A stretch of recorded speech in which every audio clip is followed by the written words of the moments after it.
Fred Fearnot's New Ranch. By H. K. Shackelford. Chapter I. Fearnot and Alcott at Fredonia. Fearnot and Alcott remained in Wall Street after the great excitement occasioned by Fred's sudden change of front, when he turned from a bull to a bear in the market, quietly waiting for another chance to make a deal. All the brokers in the street had nothing else to talk about for the time being but that singular event, and it became well known that the brokers who had been attempting to crush him the second time narrowly escaped being themselves completely ruined. Although Fred and Terry didn't reap the benefit of the change as much as they expected, they made a neat little sum, and broker Bellamy, who had been Fred's most persistent enemy, was so badly crippled that many brokers thought he was completely ruined. His two nephews, thinking that Fred had been too harsh with their uncle, hired a couple of thugs to give him a good beating, but the news of their intention having reached Fred's ears, Terry kept inside the typewriter's room an hour after the close of business for some time. One afternoon the thugs entered the room and the leader fell into Fred's terrible grip, and he squeezed his ribs so fiercely that several of them were broken. The wounded slugger's pal was roundly thrashed, too, by Terry, who couldn't resist the temptation to take a hand in it, but he was permitted to take his friend out to the hospital. The building was so nearly deserted at the time that the news did not get out. The two young nephews of broker Bellamy, on learning of the failure of their hired assassins, immediately sailed from New York for parts unknown, and all Wall Street became interested in the question of what had become of them, where they had gone, and why they had left the city between sunset and sunrise. Fred and Terry believed that they knew just why they had gone away, but of course had no idea where they had gone. Broker Bellamy, who was very fond of his two stalwart nephews, intimated that he believed that Fred and Terry knew what had become of them, and from that, the gossips began saying that the old broker had charged Fred and Terry with making way with his two nephews. At first Fred and Terry laughed at it, and so did all Wall Street. Nobody believed it except their enemies, who were willing to believe anything to their discredit. Terry finally called up broker Bellamy and took him to task for starting such a report that they had had some hand in making way with his nephews, but the old man, of course, denied the charge, whereupon Terry told him of the hired sluggers who had attacked Fred in his office, and how their attack had proved an absolute failure. One of the sluggers had died from being shot by a crook after making confession to one of the surgeons that he had been hired by the two Bellamy boys, and that therefore he ought to understand why his nephews had absconded from the city. The old fellow was dumbfounded, and it was probably true when he denied that he knew anything about the attack on Fearnot, and so he refused to make any retraction whatever. Then Terry wrote an account of the whole incident, and had it published in one of the big dailies. This was a shock to the entire city. Terry obtained an affidavit from one of the surgeons who had treated the wounded man in the hospital, and one also from the other thug who had witnessed and taken part in the attack, corroborating the charge that Terry had made. It came very near ruining the old broker, who already had many enemies in the street, and it gradually forced him to retire.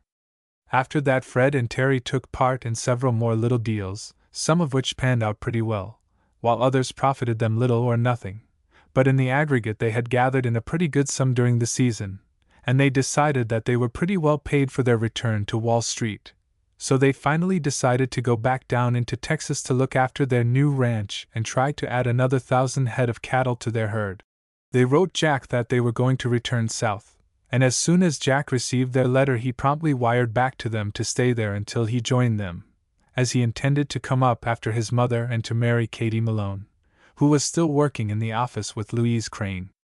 "Great Scott, Terry!" said Fred. "Jack has finished his house by this time, and now he is in a hurry to get his mother and sweetheart down there with him." "Well, I don't blame him, Fred.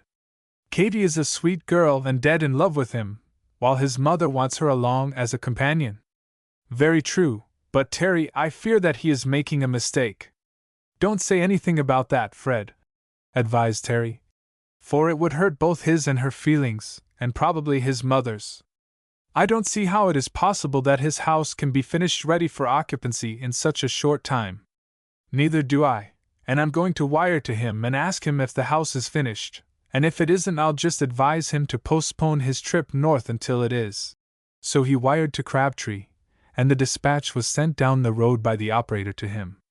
Jack promptly answered the question by saying that the house was not yet finished, and would not be for several months yet, but that his mother and Katie could find comfortable quarters in one of the other houses. Fred immediately wired back, "Take my advice, Jack, and wait until the house is finished and furnished." The next morning he received a reply from Jack, saying, "All right, sir, I'll wait." "Terry, that boy is no fool," Fred remarked, as he showed him the dispatch. "Now, Terry," said Fred, "let's see if we can't persuade Evelyn and Mary to go back with us down there. We can keep them at the hotel in Crabtree, supply them with a carriage and a pair of horses, and you know it is not absolutely necessary for us to live out on the ranch entirely yet. Then, too, we are well enough supplied with money now to entertain them in good style, as well as to add another 1,000 head of cattle to our herd. Fred, that would suit you all right, for I have no doubt but that Evelyn would be glad to go, but I am afraid that Mrs. Hamilton will refuse to give her consent to Mary's going out there, and I am sure, too, that she will never consent to our marriage if I intend to bring her down here to live. She seems to have a holy horror of Texas, for that state has the name, you know, all over this part of the country as being a place for which all lawbreakers leave when the sheriff gets after them. We had that idea too, until we stayed down there among them for a few months, but there are no better people in the world, on an average, than we have found the citizens of Texas to be. Well, Terry, let's take a run up to Fredonia and have a talk with the girls and their mothers. We may be able to persuade Mrs. Hamilton to our way of thinking." So a few days later they took the train up to Fredonia, without having notified the girls of their intention of doing so. It so happened that on that very day Evelyn and Mary took a ride over on Main Street, and when they had finished their little shopping Evelyn suggested that they drive up to the depot and see the train pass. They did so, and were never more surprised in their lives than when they saw Fred and Terry emerge from the cars. "Oh, Mary!" exclaimed Evelyn. "There are Fred and brother!" "Where? Where?" Mary questioned. "Why, don't you see them coming there with their valises in their hands?" And the two girls threw their arms around each other's necks and kissed each other in their great joy at seeing their sweethearts. Fred and Terry saw the carriage and at once left the station platform and started toward it. Evelyn sprang out of the carriage, ran to Terry, threw her arms around his neck and kissed him only as a loving sister can. Fred dropped his valise, and catching her in his arms, kissed her on both cheeks, while probably a score of spectators stood looking on. But then neither of them cared for that, for every man, woman, and child in Fredonia knew of their engagement. "Dear," said Fred, "how did you know that we were coming up?" "Fred, I really can't say. Mary and I were down on Main Street shopping. Suddenly the thought of you and brother came into my head and my heart suggested that we come up here, although both of us were ignorant that you boys were coming up on that train." "Well, bless that dear heart," said Fred, as he assisted her into the carriage. Of course, the Alcott and Hamilton families were greatly surprised. Fred explained to Evelyn that he and Terry had succeeded in their deals down in Wall Street, and had almost recovered from their losses caused by failure of the Texas Bank, and that they were thinking of going back down to Texas to look after their new ranch, and to try to add another 1,000 head of cattle to their herd. "And you came up to tell us goodbye, eh?" "Well, we came up to see you girls, but about that I'll tell you later." Neither of the boys went over into town during that day. They were satisfied to remain with their sweethearts, and their sweethearts were more than pleased to have them do so. Both the girls were highly pleased with the report they made as to their financial success in Wall Street. "Fred," said Evelyn, "why not defer your return to Texas until cold weather, when I would be glad to go down with you and brother and spend the winter there, for I enjoyed myself splendidly last winter. The people were kind and sociable." "Yes, indeed, we have found them so. When we left there, as I told you when we first came up, we were loaded down with loving messages for you from the best society people there at Crabtree, but I never saw Wall Street so dull in my life. I've had my revenge over the worst enemy I ever had there. But you know all about that, for you were down at the office at the time I changed front and got the best of Broker Bellamy and his syndicate." "Yes, and I actually felt sorry for the old rascal. I don't enjoy other people's distress, Fred. No, I know that, but I tell you that sometimes revenge is sweet."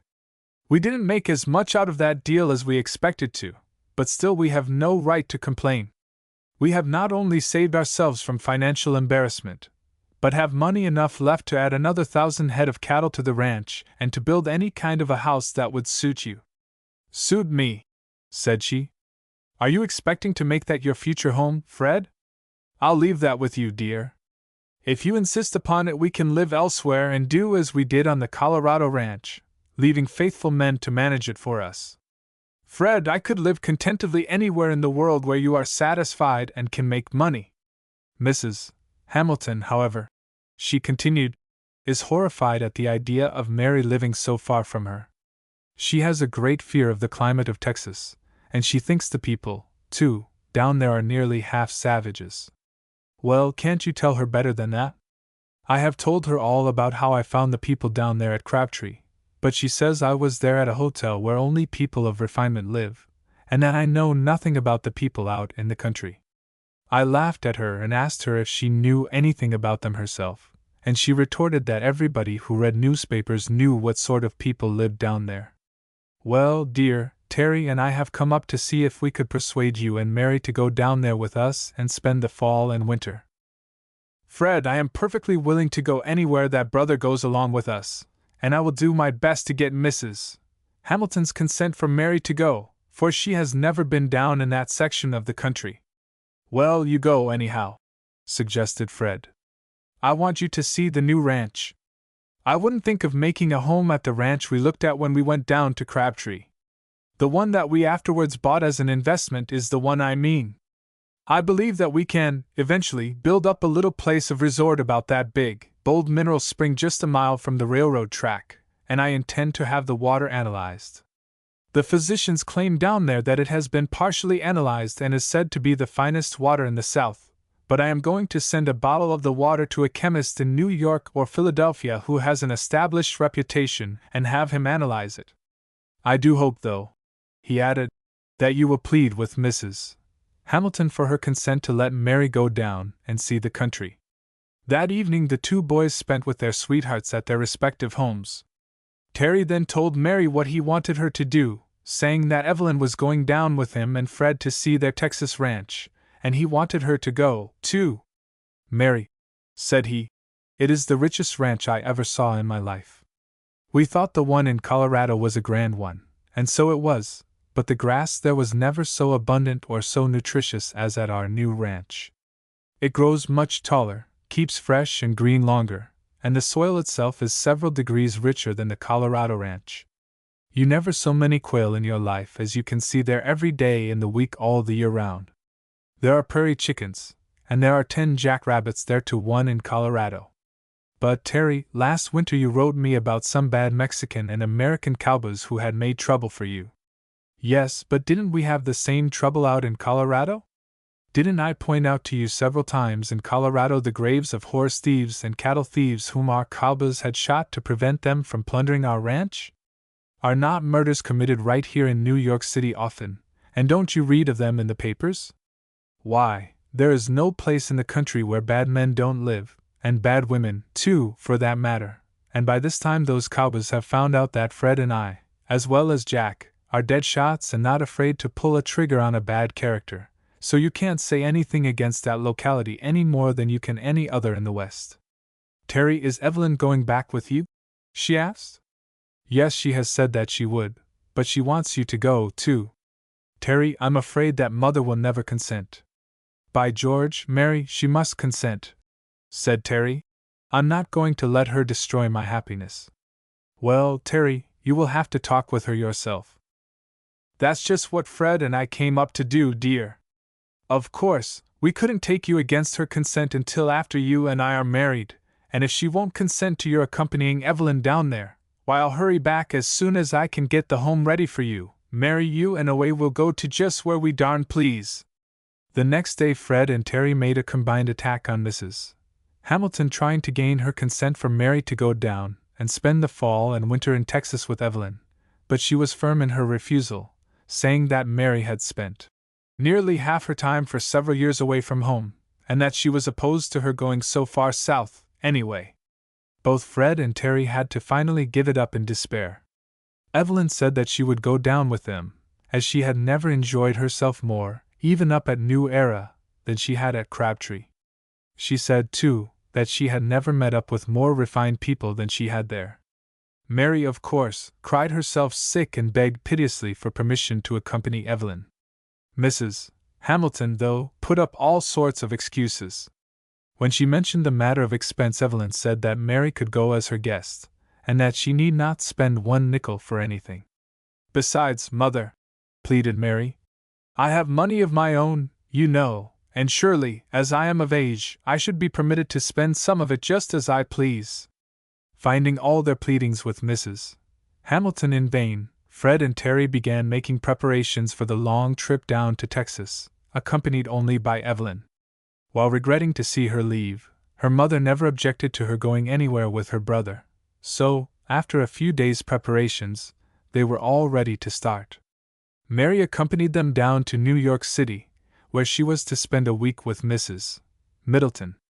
They finally decided to take a steamer from New York to New Orleans, and quite a party of friends accompanied them down to the wharf. The very best staterooms in the steamer had been reserved for them. Evelyn's cabin was a bank of flowers, which loving friends and admirers had sent down for her. Evelyn was a pretty good sailor, and had once crossed the Atlantic without the least bit of seasickness. Among the passengers was a family of New Orleans people, a father and mother and 2 beautiful daughters.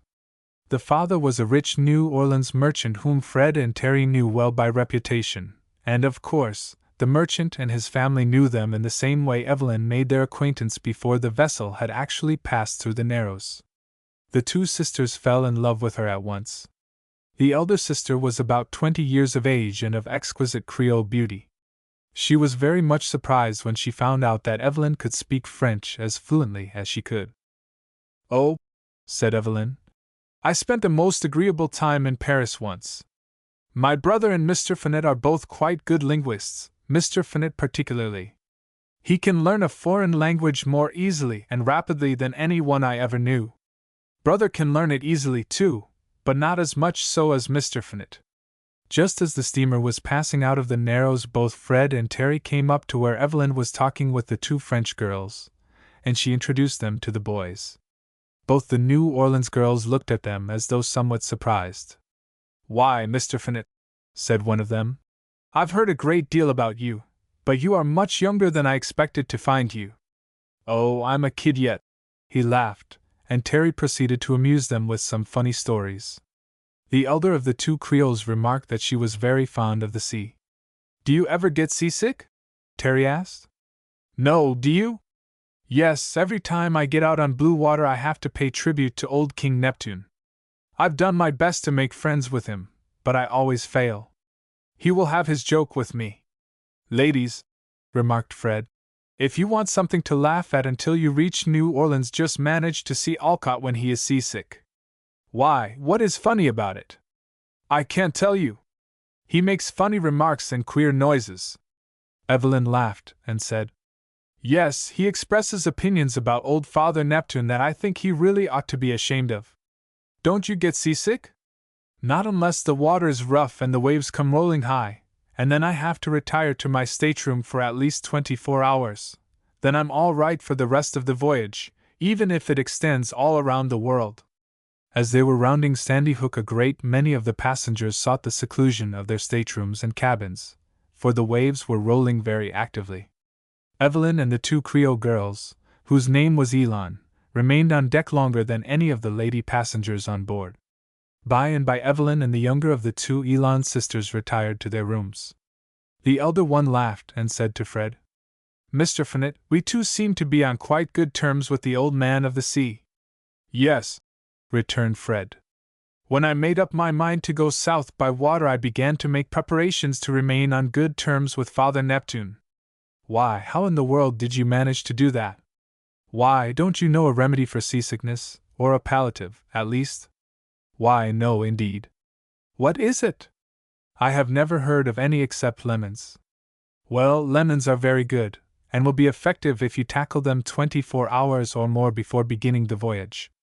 I have a bottle of acid phosphate in my room, and a teaspoonful in half a glass of water soon equips one in such a manner that he can resist the effects of the motion of the ship. Oh my! Will you give me a drink of it? I'm not at all seasick, but if the water gets any rougher I will be. Certainly.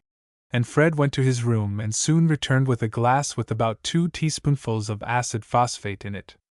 He went to the water cooler, filled the glass with cold water and presented it to the young lady. Drink about half of it, said he, and in 20 or 30 minutes drink the other half.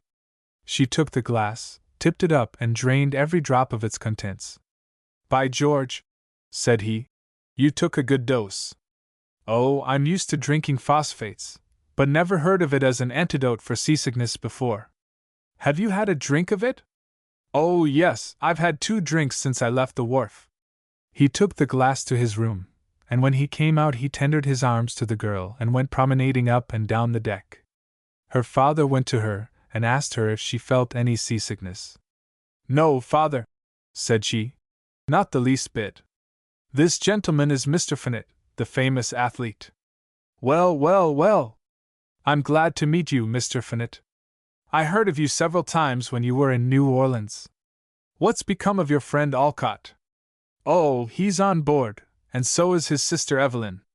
Well, I'd like to meet him and his sister, said the old gentleman. Father, said his daughter, she is just the sweetest and prettiest girl you ever saw in your life. I met her when we first came on board, but as the sea was a little too rough for her she had to retire to her room, and I hardly think that we will have the pleasure of seeing her again before tomorrow. Mr. Alcott, her brother, Mr. Fearnot tells me, is an awful victim to seasickness, and that he says and does funny things while old Neptune has a grip on him. Then she suddenly asked her father how her mother was. Oh, she is in her room actually groaning and making believe that she is going to die. Oh, she does that every time she sails. And the girl laughed merrily. Mr. Elon remained with her and Fred for at least a half hour. Then he drew a package of cigars from his pocket and tendered one to Fred. Thank you, sir, but I never smoke. Well, you will excuse me, then, if I indulge. Certainly, sir, certainly. So he retired to the further side of the deck and lit a cigar by using a match made in Sweden which the fiercest wind cannot extinguish. Then he began puffing furiously. The girl squeezed Fred's arm and said, Just watch him. You'll see him slipping back to his room pretty soon. He's no sailor. Well, said Fred, you seem to be a pretty good mariner. Yes, if you have any suspicions that I will retreat, just stick to me. All right, I'll keep an eye on you, for you are beautiful to look at, if you will pardon the liberty of expression. Mr. Fearnot, did you ever see a girl who didn't like such expressions? Yes, I saw one once when she was struggling with an attack of mal de mer, and she had to yield to its effect in the presence of all the crowd, for there was no place for retreat for her. We were returning from Coney Island. The young man who was acting as her escort thought that he would compliment her by mentioning that she was the most beautiful girl on the ship. She thought it was spoken sarcastically, for she couldn't conceive how a seasick girl could be beautiful, and then just at that time she was disgorging the dinner which she had eaten an hour or 2 before, so she turned on him and gave him a pretty sharp rebuke. Miss Elon laughed heartily at the story, and said, Well, I don't blame her, for a girl thinks at such a time as that she looks as ugly as she feels, even if she don't. Now, Mr. Fearnot, she continued, will you please go back and bring me another dose of that acid phosphate? Certainly, certainly. And he hurried back to his cabin and returned with the glass with the phosphate in it. Filling the glass with water, he presented it to her and suggested that she take only half the dose. All or nothing. She laughed and swallowed the contents of the glass. She returned the glass to Fred with thanks, and he took it back to his cabin and took a dose himself. To his astonishment, the girl kept her feet admirably, and even when supper was announced she looked up at him and said, Mr. Fearnot, father and mother and sister have all retired. Will you take me down to supper? With the greatest of pleasure, he replied, with a smile. You are a strong, brave girl, and you must pardon me if I give utterance to my admiration. Thank you. Thank you very much, Mr. Fearnot. And taking his arm, she accompanied him down into the dining room, where she was the only lady passenger present. She ate rather a light supper, and so did Fred. The meal over, they went back up on deck, for all people when seasick want to be out in the fresh air, and if the wind blows strong and cold they are all the better for it. Of course, the air wasn't cold at that season of the year, but the wind blew fresh and strong from over the sea. They walked about on the deck until 10 o'clock, and then she said, "Mr. Fearnot, you will excuse me if I retire." "All right," said he. "But tell me, do you feel the least bit seasick?" "No, indeed. I did expect to be, but that acid phosphate seemed to have been the very thing for me, and I thank you heartily for suggesting it to me. Perhaps you had better take another dose before retiring. You may need some, too, through the night, so you may take the bottle to the cabin with you." And he got it and placed it in her hand. The next morning the passengers came straggling into the breakfast room, some looking very pale and wearied, but the elder Miss Elon came tripping down the stairs like a sparrow. While she and Fred were at the table, her sister and Evelyn came in together. Fred sprang up to accompany them to seats. "How are you feeling, dear?" Fred inquired. "Fred, I confess I haven't gotten over old Neptune's slap yet. Did he worry you any?" "Not the least." And then he told her about Miss Elon's sister. The younger Miss Elon was sitting alongside of Evelyn and remarked, "Oh, Josephine never gets seasick." "So I found out last night," replied Fred, "for we promenaded the deck until 10 o'clock. She drank pretty freely of acid phosphate, and that removed the feeling entirely." "Oh my, Fred! Why didn't you offer me some of it?" "I did for 2 days before we came aboard, but you refused to take it." "Yes, but I didn't need it then." "Well, that is the time when you should have taken it. I see you are looking a little pale yet, and it isn't too late to brace up with a dose of it now, but Miss Josephine has the bottle in her cabin." "Yes," said her sister. "She gave me a dose of it, too, and Mr. Fearnot, I wish you could have heard the many kind things she said about you. It's a wonder your ears didn't tingle." "Well, well, well! Now I know why my ears did tingle so last night. I am glad I know what caused it." Evelyn laughed with Miss Elon and remarked, "He is good at that sort of thing." The breakfast set the girls all right, and they went up on deck and promenaded until many other ladies appeared, some of them still showing the effects of seasickness. But by noon they were all out, for the sea was by no means very rough, and the further south the ship plowed the more quiet the waters became. Terry didn't eat any breakfast that morning at all, unless sucking 2 or 3 whole lemons might be called by that name. He came out on deck about 10 o'clock, still entertaining very bad opinions of old Father Neptune. He could have abused the old fellow better without indulging in profanity than any man living, but along in the middle of the afternoon he recovered entirely. He took charge of Grace Elon, the younger of the 2 Elon sisters, and kept her laughing heartily as they walked to and fro upon the deck.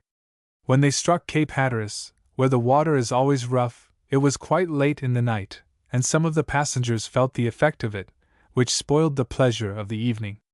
The water is nearly always rough at that point on the Atlantic coast. The next morning, though, the bosom of the ocean seemed to be like a vast mirror, so smooth was it. Seagulls were flying around, following the ship to pick up such bits of food as the cooks and waiters cast overboard. Some 4 or 5 gentlemen got out on the stern deck and with revolvers were shooting at the birds. Nearly a dozen shots were fired without a single seagull being hit. All sailors object to passengers shooting at Mother Carey's chickens, as they call the seagull, but the average passenger has no such superstition. "It's a pity," said Josie Elon, "to kill such beautiful birds. How white and clean they seem to be, and what beautiful white wings they have. Every feather seems to have been made of snow." "They are very hard to hit," remarked Terry, "and only a good marksman can hit one of them on the wing. Mr. Alcott, I have read in the papers about you and Mr. Fearnot being the best marksmen in the country. Couldn't you kill one of them?" "Yes, easily, and if you want a wing to place in your hat I will procure it for you. I would like to have one so that I could examine the feathers." "Wait, then, until I can get my revolver and I'll bring one down on deck here so that you can examine it to your satisfaction." So he went to his room and soon returned with his revolver. Now, let's get out on the middle of the deck and wait until one of the gulls flies over us. Then he will drop down on the deck and he can be your prize. He waited for about 15 minutes before a gull flew directly overhead, and then he quickly raised his revolver and fired. The bullet actually cut the bird's head off, and it fell fluttering to the deck. Of course, the marksmanship created quite a sensation among the passengers, every one of whom exclaimed that it was an accident, and that the gentleman might fire 100 times again without bringing down another bird, but not one of them thought to ask the name of the gentleman who had fired the shot, for the ladies gathered around to examine the beautiful plumage of the gull. There were 2 or 3 ladies on board who had wing feathers of the same kind in their hats, and some of them insisted on comparing the wings of the dead gull with some found on the hats of the ladies. Naturally, a dispute arose among them as to whether or not those on the hat were the same kind as those of the dead bird. Some, of course, were larger than others. Terry suggested that he bring down another one that the comparison might be made as to the size and exact color to settle the question as to whether they were all of the same kind. "See here, my friend," said one of the gentlemen on the deck. "I'll lay $50 down here which says that you can't bring down another one in 50 shots. "What?" Terry exclaimed. "Do you mean to say that I can't bring down another with 50 shots?" "That's just what I do, sir." "Well, you are a very foolish man, if you will excuse the expression." "Oh, I'll excuse that," said the man. "But I mean just what I say. If you had a shotgun I wouldn't make the bet, but with your revolver you couldn't hit another bird on the wing in 50 shots, and if you want to cover the bet I'll double it with pleasure." "Do you mind my asking you another question?" Terry inquired. "No, ask as many as you please." "Well, I would like to know how much money you have with you." "Oh, I've got enough to pay all I lose betting on your marksmanship." "If you want to make the bet 100 or 200 or 500, show your money and I'll cover it." "My friend, I really don't want your money, but I will make it $500 just to show you how foolish you are to make a bet of that kind with a stranger. Probably if you knew me you wouldn't make such an offer. Never mind who you are, I'm betting on the marksmanship." And the fellow drew a big roll of money from his pocket and began to count it to the amount of $500. "All right." And Terry proceeded to count out $500 which he asked the young lady from New Orleans to hold for him, saying that she would be his stakeholder. "Oh my! What if I run away with it?" "Oh, I'll take the chances of it," laughed Terry. The other passenger also handed his roll of bills to Miss Elon, and, looking at Terry, said, "Now go ahead." "Wait a few moments," said Terry, "until one flies over the deck, so that he will drop down in order that the ladies may examine his wings." "All right, take your time." And, while he was standing around waiting, he asked the young lady who was holding the money who the young man was. "Why, he is Mr. Alcott. Haven't you heard of him?" "No, I never did. At least not that I can remember." The young lady seemed to be quite surprised, and asked him if he had ever heard of Fred Fearnot. "Oh, yes, I've heard of him in the public press many a time." "Well, Mr. Alcott is Mr. Fearnot's partner, and they are both said to be the best shots in the United States." The fellow looked straight at Terry as if trying to size him up. He hadn't really ever heard of Alcott to his recollection, but shooting a gull on the wing with a revolver was such an extraordinary feat that he was willing to take the chances. He had seen him bring down one gull and, like the majority of men who take chances, decided that it was impossible for it to be done very often. By and by he looked up and saw a gull sailing over the deck and sung out, "There's a good shot. Try him." Terry raised his gun and fired so quickly that none of the spectators thought that he had even taken aim. The bullet struck the gull squarely in the breast, and of course, the bird came tumbling down right into the group of passengers. Exclamations of surprise burst from nearly every man on the deck. The loser didn't seem to care anything about his loss, so Fred and Terry sized him as a professional gambler. "Would you like to try another shot?" Terry asked. "Well, no, not at that price." "Well, I'll give you odds of 2 to 1. "No, I've got enough," was the reply, and Terry laughed rather sarcastically. "I'll give you odds of 100 to 1, Terry said. "Great Scott!" exclaimed another passenger. "Will you give me such odds, mister?" Yes, if this gentleman refuses. All right, I refuse, said the gentleman who had lost. Then I'll take it and put up $100, said the second man. Well, that calls for 10,000 from me, replied Terry, and again he waited for a good shot. Finally another gull came flying over, about twice as high as the first two.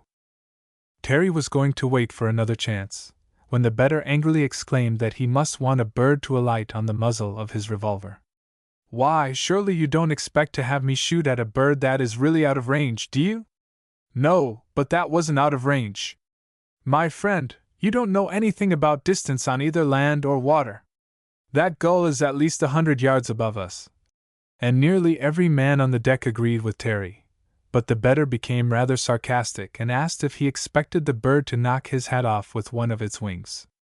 Here comes another one, sung out somebody, and looking up, they saw another gull about the same height from the deck. The bettor remarked, "Oh, he's too high." Everybody recognized the sneer in his tone. Terry, however, raised his revolver and fired, and the gull came fluttering down with one of its wings actually cut off. The bettor's friends at once began sympathizing with him, but he looked at Terry and asked if he considered that a good shot. Yes, I consider that pretty good, said Terry. I brought him down, and the bet was that I couldn't hit him. I consider it a good shot because he was up so high that he could scarcely have been brought down even with a shotgun. Neither side had put up any money in that last bet, but the gambler insisted that it wasn't a fair shot, and that he thought Terry ought to make another trial. No, sir, said Terry. Not for $10,000. I never play with a man of your stripe. Oh, you don't like my stripe, eh? No, I don't. All marksmen will agree that I brought the bird down fairly. I didn't agree to shoot his head off as I did the first one, but simply to bring him down. Now, if you will take the vote of the passengers and they don't agree with me 10-1, it is no bet. The gambler tried to argue about it rather than take the vote, but Terry walked away and refused to talk with him. He was a big 6-footer, weighing pretty nearly 200 pounds. When Terry turned his back on him and refused to talk with him, he placed his hand on Terry's shoulder and turned him square around so as to face him, telling him that if he meant to insult him, he would throw him overboard. Quick as a flash, Terry said, "To be frank with you, sir, I do mean to insult you. I denounce you as a dishonorable man, who won't play fair if it costs you a few $100s.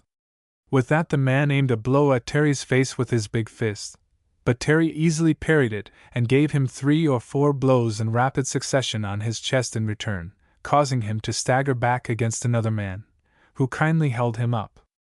That's right, said Terry. Hold him up.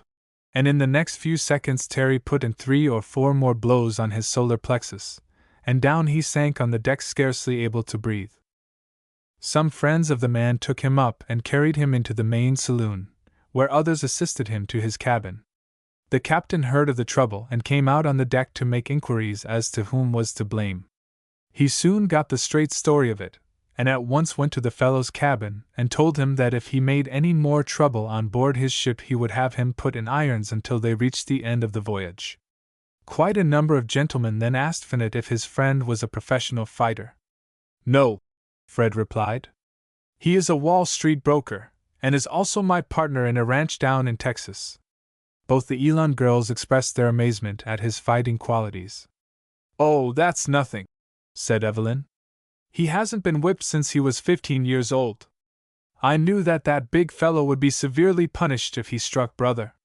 Now, if he had struck Mr. Fearnot, he would have fared even worse, for Fred is probably one of the strongest men of his size in the United States, so far as physical abilities are concerned.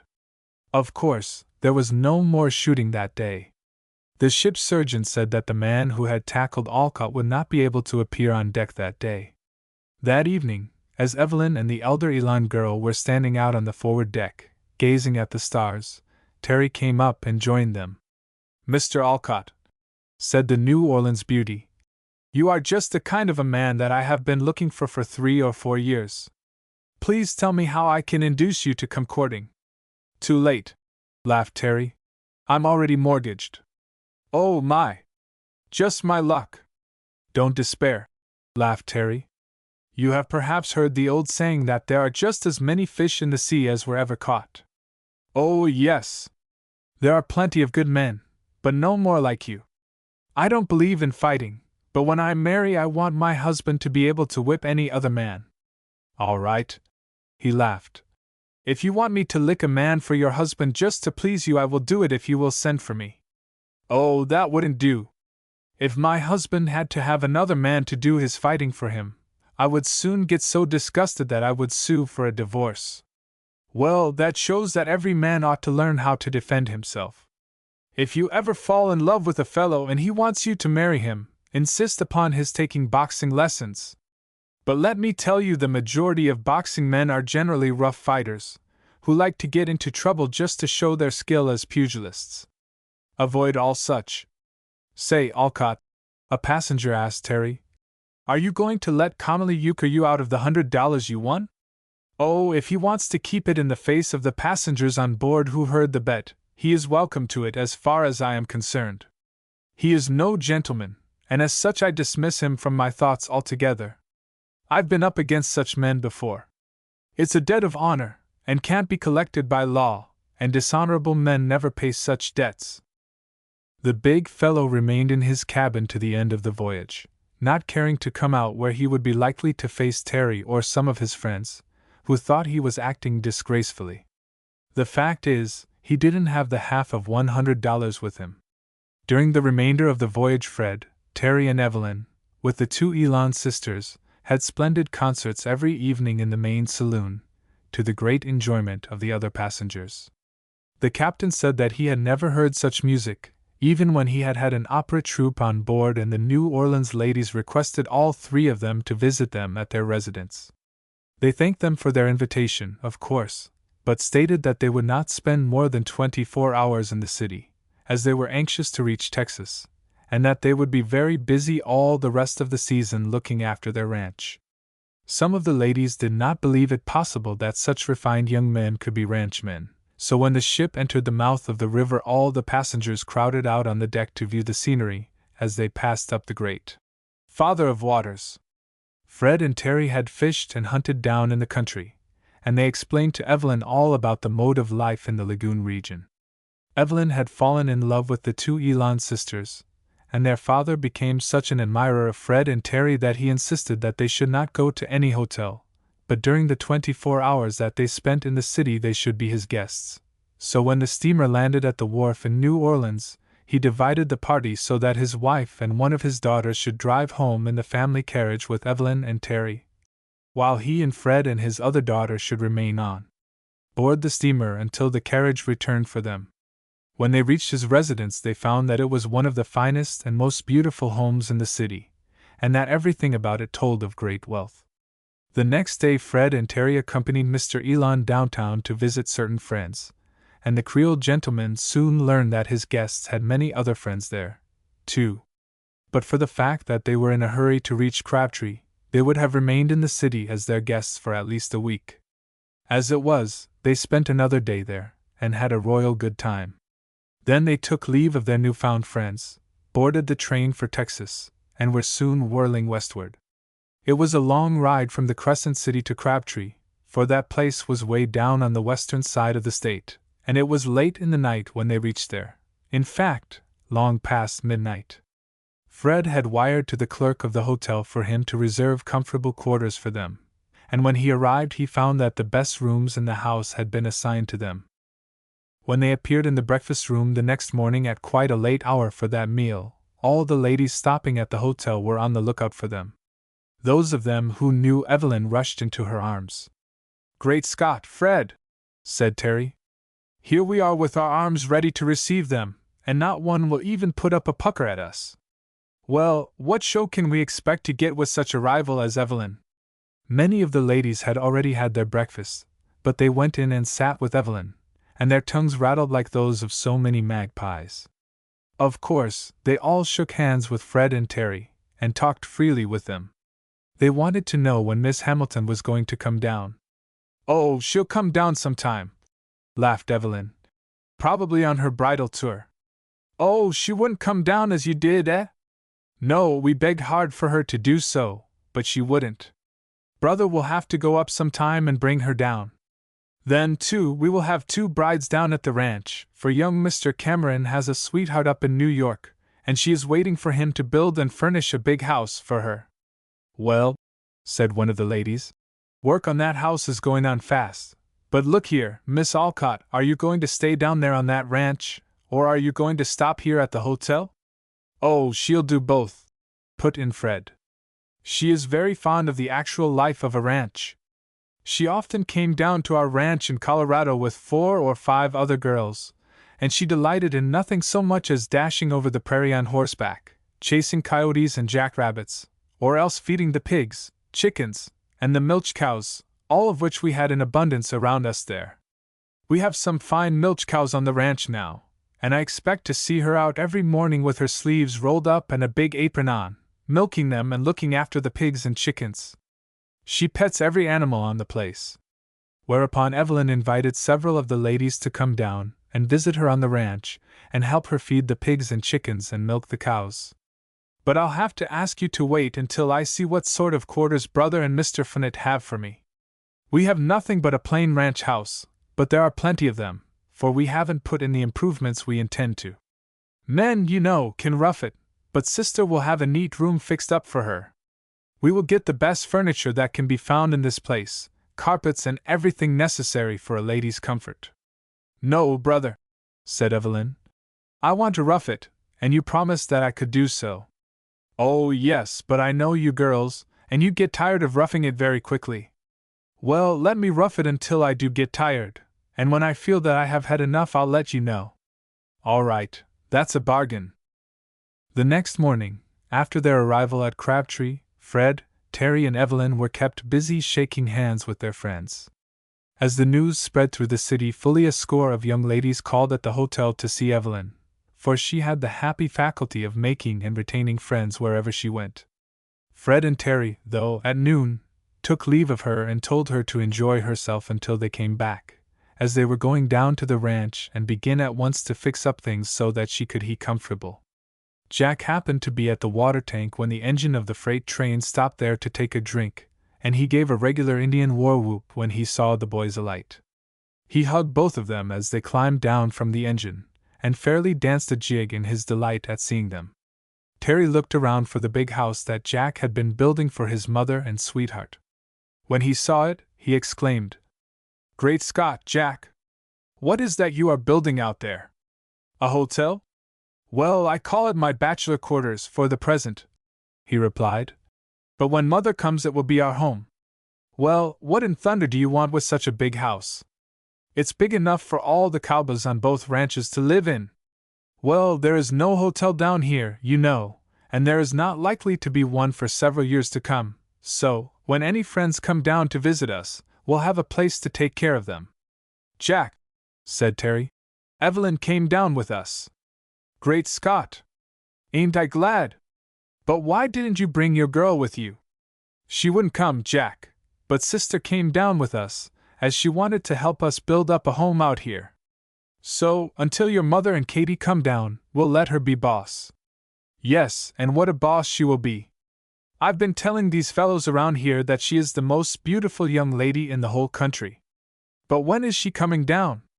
"Just as soon as we can fix up one of the 4-room houses for her, for we will live there until we can build a larger house." "What do you want to build a house for when my house is large enough for 40 people?" "Oh, we want to get into our own home. We want to build a residence down at the Mineral Spring." "Oh, that's a mile off." "Yes, so it is. The depot here, though, is a general resort for every rough character who comes along, but we'll have some of our lady friends down here both from Crabtree and from the north. We'll fence in the spring to keep the cattle from crowding around it, make beautiful flower gardens, raise all sorts of vegetables and fruits, and try to make our home here as lovely as our home up at New Era was." Jack and Terry led the way up to the house in which Jack had been living, each carrying a valise. Before they reached there, at least half a dozen cowboys rushed up and wanted to carry the valises for them, and made every demonstration of pleasure at the return of the bosses. When the boys reached the house, they found that one of bedrooms furnished, and still another which had not been furnished up. "Jack, my boy," said Fred, I see you have been keeping quite comfortable since we left. Yes, and at the same time quite busy. Well, have you had any trouble with the cowboys? No, only in one instance, when one of the men got drunk and I promptly discharged him. He was one of your men, too. He refused to be discharged, and wouldn't leave, but went on working with the others. I then told him that I wouldn't pay him a cent at the end of the month for his work, as he was doing it of his own accord, and needn't expect any pay for it. After a week he signed the pledge, came around to see me, and said that he wished to apologize, and that he would never touch another drop of whiskey. I told him that on those conditions he could keep his place, but that I would keep his written pledge to show to you, so that if he ever broke it you would know what to do. That's right, my boy, that's right. It don't pay to be too harsh. Always give a man a chance. You were fortunate in not having any more trouble than that. Well, I did have several other little difficulties which did not amount to much of anything, but at least a score of big, rough fellows are waiting for you two to return home in order to get a chance to enter your employ. Well, we'll need a few more men, Jack, for we are going to buy another 1,000 head of cattle and rush them down to the ranch as soon as possible. How has the store been getting along? It's been doing fine. I've done a good business, and the trade is growing fast. Any cattle thieves been getting in their work? Well, I haven't heard of any, and I have had the cattle rounded up 3 or 4 times and counted them, but I haven't much faith in the accuracy of the count. I am beginning to suspect that both ranches have lost a few, for I fear that the cowboys haven't kept as strict a watch as they should have done. One day 3 big, rough fellows came into the store and wanted to raise a rough house, and I requested one of my cowboys to go in there with me and help me to preserve the peace. Do you remember that fellow whose name was Nick Henderson? Yes, I know him, said Terry. Did he stand by you all right? You can bet he did. I wouldn't swap him for any of the cowboys I've seen since I landed here. He doesn't understand the science of boxing, but he does know how to use his muscles and no mistake, for he fanned out 2 of those fellows with bare fists. One of them wanted to use his gun, but I drew mine, and said that I would shoot first, so Nick just cleaned out both of them, and I believe he is like you and Mr. Fearnot, not afraid of anything. He is now said to be the best man on either ranch, and he feels proud of the name.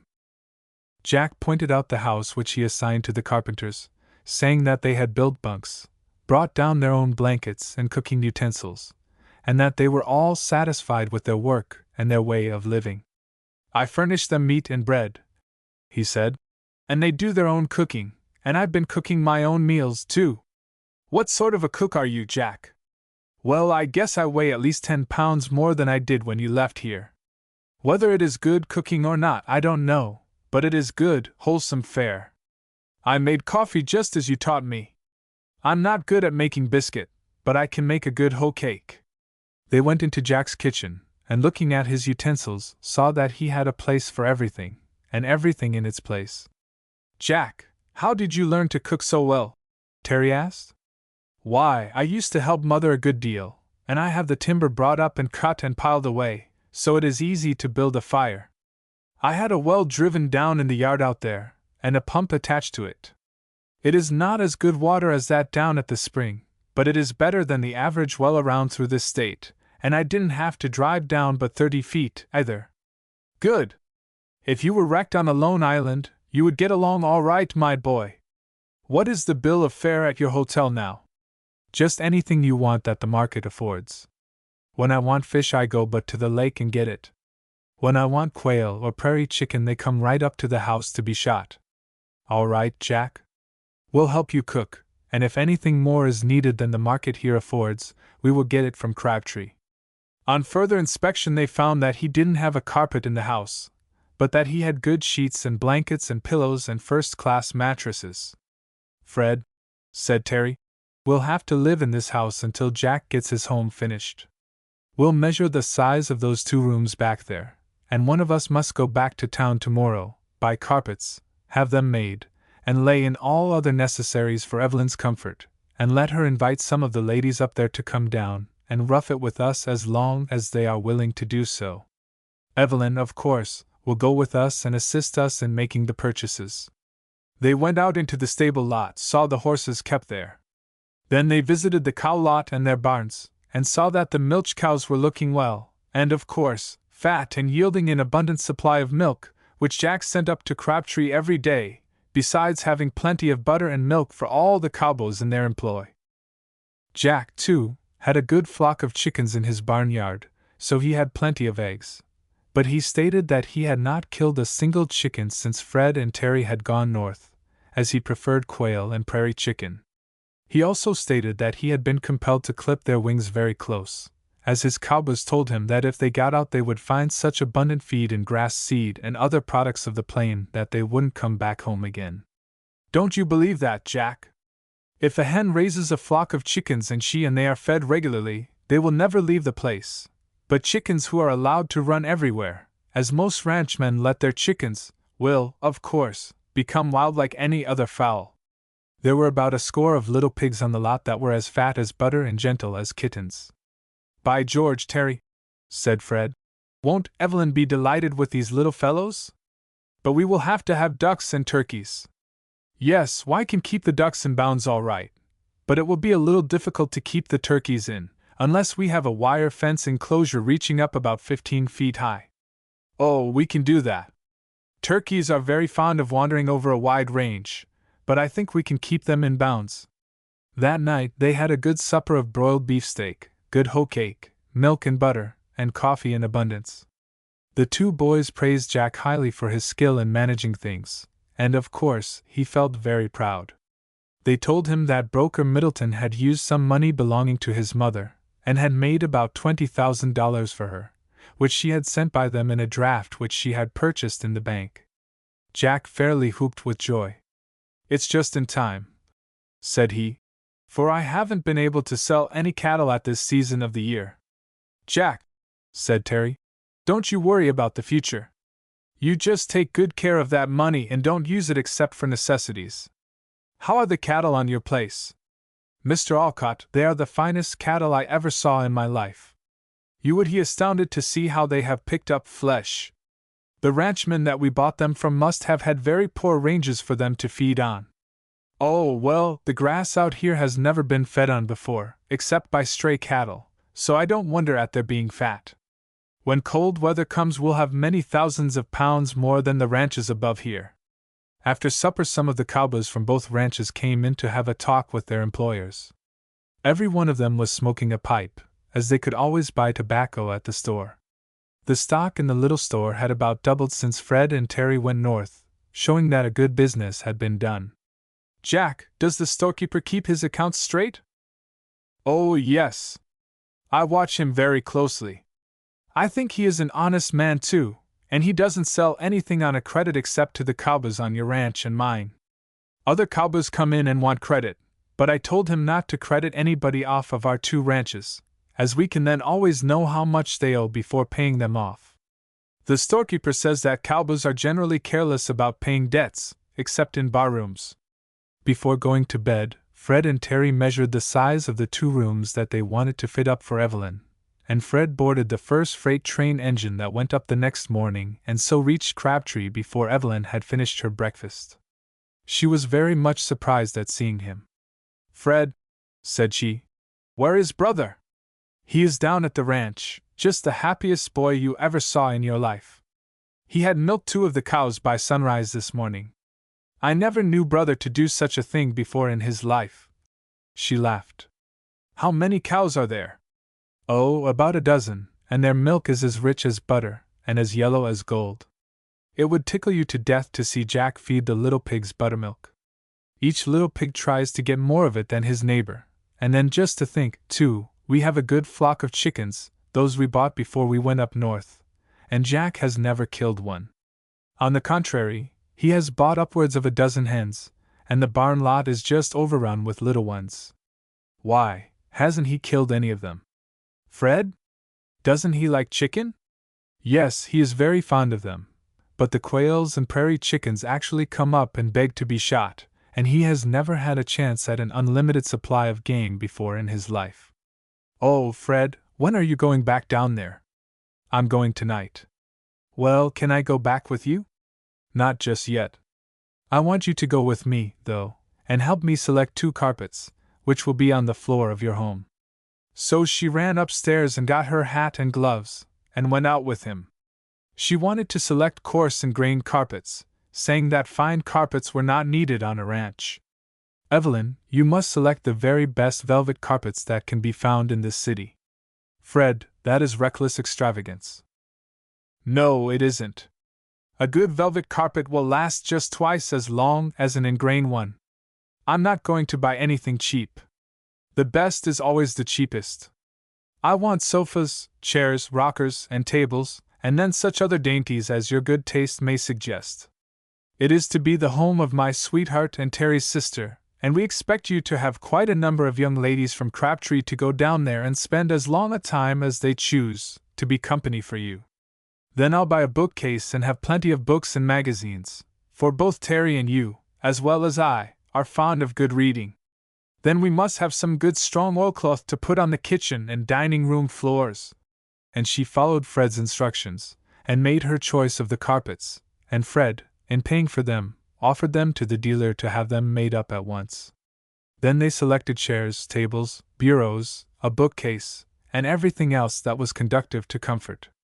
Evelyn was a little bit surprised when she saw what the total amount came to, but Fred told her that she must not put in any objections whatever. He said that if she wanted to rough it she could go out of doors into the barn lot, the cow lot, and the lot in which the pigs and chickens were kept and amuse herself to her heart's content. The greater part of the day was taken up in making their purchases. Then, about sunset, Fred returned to the ranch on the engine of a freight, leaving Evelyn in the hotel. The lady guests of the house were quite disappointed, as they thought they would hear him sing and play during the evening, but she told them that he was preparing a house down on the ranch for her and a number of their friends there in Crabtree, whom they were calculating on being able to persuade to go down and spend some time with them. Of course, quite a number of them were quite eager to go. All that night Evelyn was dreaming of feeding a big flock of little chickens and little pigs, and looking after and petting the mild-eyed milch cows, and awoke fully convinced that she was going to have the happiest time of her life with her brother and her sweetheart as her daily companions. Many a time had she milked her mother's cows in Fredonia, and she enjoyed the exercise as well as making butter. Butter making was a passion with her, and she understood it to perfection. The next day she talked quite a while with several married ladies, particularly those who understood housekeeping and milking and butter making.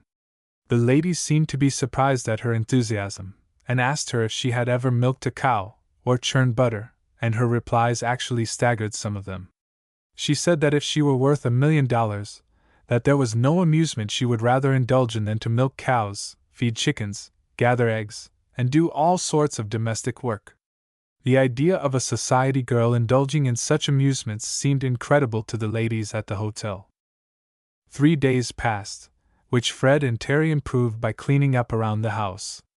When the carpets came down, with men to lay them, the furniture was moved in, and shades and lace curtains put up, until really the plain little ranch house was more elegantly furnished than many of the homes of the richest citizens in Crabtree.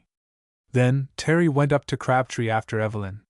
He went on a freight train engine, and Evelyn wanted to come back on the same, but he insisted upon hiring a carriage at the livery stable and driving her through. 2 young ladies at Crabtree offered to go down to the ranch with Evelyn, but she suggested to them to wait until she first found out whether the new home was one to which she would like to invite them. "If the place is such that I can offer you comfort, I will notify you, without delay." So they remained behind at the hotel. The driver then started off down the road at a clipping pace. Terry had hired a splendid team, and the driver understood well how to manage the beautiful horses. The dirt road ran all the way down in sight of the railroad. They passed many beautiful suburban residences during the first 3 or 4 miles, after which they passed farmhouses, and then the road stretched white and straight over the wide prairies. Terry had directed that Evelyn's 2 trunks be sent down by freight. Evelyn enjoyed the ride very much. "Brother," said she, "the grass seems to be greener and richer down through this country than up in Colorado." "Yes, and so it is, else we wouldn't have bought down here. We have some advantages here that we didn't have up there. There we had to drive our cattle and receive our freight 20 miles away, but now the railroad runs right along beside us, and the depot is on our side of the track. Jack's ranch borders the road on the other side. The company has laid side tracks for each ranch, and built a good depot. I think in the course of time, we'll have a far more beautiful home down here than we had up in Colorado. Of course, though, Fred has told you all about the magnificent mineral spring a mile from the railroad and on the ranch. Yes, both of you have told me all about it. Well, Fred thinks it best to build a residence right down there near the spring in order that we may have the use of the water and some large shade trees in the yard. Terry, isn't there any building there now?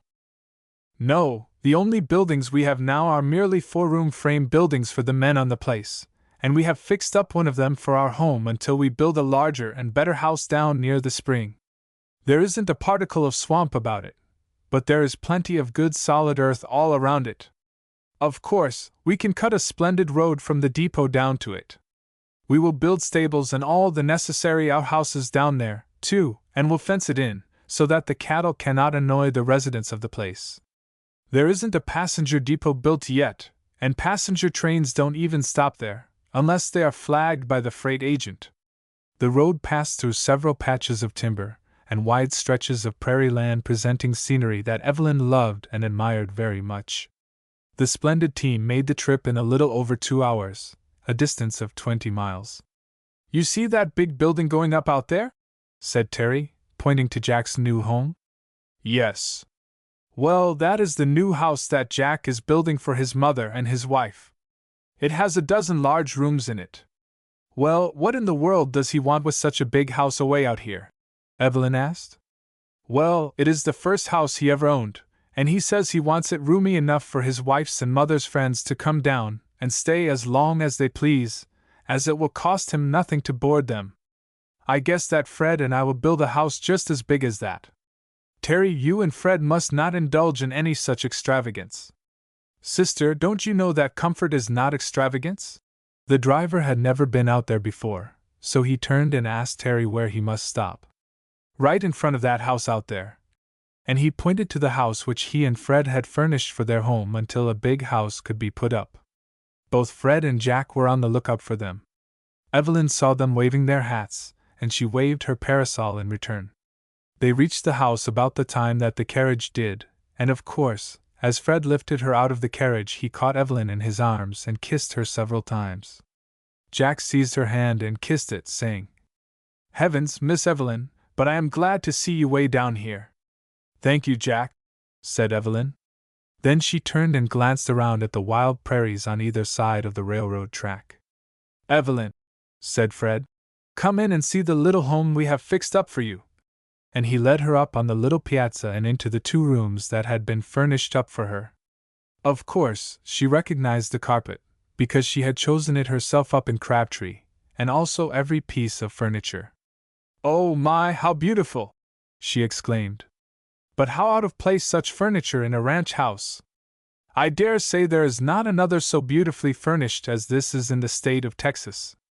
No, said Fred. Nor is there another house in all Texas with such a beautiful mistress to reign over it. She laughed and seemed pleased with the compliment. As soon as she could throw off her hat and light coat, she said, Now, Fred, let me see the kitchen and the dining room. All right. This leads into the dining room. So she went in there and seemed equally pleased with its furnishings, and then she looked into the china closet and found 2 complete sets of china dishes. Then she went into the kitchen, where Fred and Terry had set up a first-class range to take the place of the wide-open fireplace which Jack had been using. The carpenters had built a splendid closet for all the cooking utensils. There were all the necessary tables and chairs there in the kitchen. She went to the sink and, turning the faucet, saw a splendid flow of water. Why, where in the world does this water come from? She asked, very much surprised.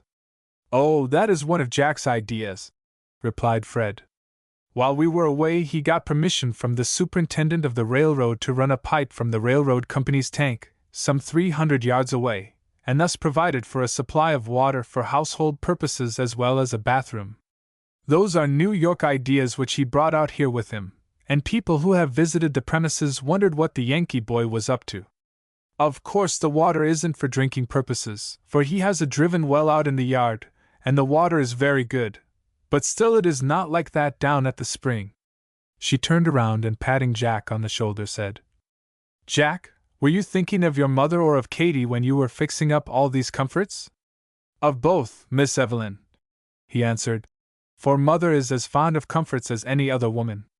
She does her own cooking, and I am having water pipes run from the same source into our house. By and by, he continued, I'm going to see if I can't find artesian water somewhere on the premises, and have it running through the house all the time. Good boy! Good boy! Laughed Evelyn. Now, brother tells me that you have pigs and chickens and milch cows on the place, and I want to see them at once. Terry and Fred and Jack went out with her. They first went to the big stable, saw the saddle and carriage horses that they had bought, and she was pleased with their appearance. Evelyn, here are a pair of greys, said Fred, which Terry and I say belong to you and Mary, and we hope you will love them as much and train them as you did those up at Fredonia. Oh my! That is work for me, but I am glad of it. Have they good dispositions? Yes, the stableman says that they are kind and gentle and very susceptible to kind treatment. From the big stable they emerged into the big barn lot, passed through a gate in a division fence, and saw a big flock of chickens. There were about 100 of the little things, all like little balls of down, following clucking mother hens all over the place. Evelyn went into such expressions of delight at seeing a splendid flock that made the boys smile. Haven't you any turkeys? She asked. Not one, said Jack.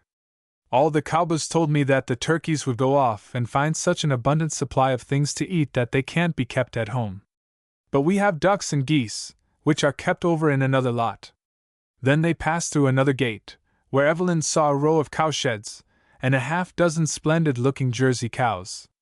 Oh my! She cried. I never saw such fat, beautiful milch cows in my life. Jack ran up to 2 of the cows and put his arms around their necks, patted their faces and noses, and the mild-eyed beauties seemed to enjoy the petting. Fred, where in the world did you and brother find Jersey cows way down this way? Oh, we found them on some ranches on the line of the railroad further back east. We paid a pretty good price for them, too. Down here the ranchmen don't seem to understand the value of the Jersey cow, so when we offered them a price that seemed the least bit extravagant, they readily parted with them. We are going to get more of them, for milk and butter sell readily all along the line of the road, but we don't sell any buttermilk though, for we let the little pigs have that, and the little chickens too. Jack had an experienced man to build a dairy house in the latest approved style. Jack, is there any buttermilk in the dairy house now? He asked. I don't know, sir, but I'll go and inquire. So he went to the dairyman who had charge of the cows and the dairy house and found out that he had about half a barrel of buttermilk, just a little bit sour. Then have him bring several bucketfuls out to the little pigs. The dairyman brought 2 big pails full of the buttermilk and poured it into a big sheet iron receptacle, circular in form and about 4 inches deep. The little pigs came running up to the gate, crying like little pigs do when they smell food, and the gate was opened to let them get at it, and every one, of course, stuck his nose into the buttermilk clear up to his eyes, and they drank and pushed against each other until their stomachs actually looked swollen. Evelyn stood and looked on, her eyes fairly sparkling with delight. She picked up several of the little fellows, who seemed to be used to being handled. They behaved, of course, like all little pet pigs. Oh, what a sight! She exclaimed. How I do wish Mother could see it. And Mary, too, added Terry. Yes, for she, too, is very fond of pigs and chickens and milch cows. When the little pigs couldn't drink any more buttermilk, they were driven back into the lot where the sows were, and then the big pans were shoved in so that the sows could drink the balance. Then they showed Evelyn where the ducks and geese were kept. Why in the world don't you let them run out and graze? Don't you know that ducks and geese live on grass just like cows and horses? Yes, but we haven't arranged for that yet. These ducks and geese were bought by Jack while we were up in New York, and there is such a wide range that he has been afraid to turn them out to go where they please. Then, the coyotes, too, are very fond of ducks and geese.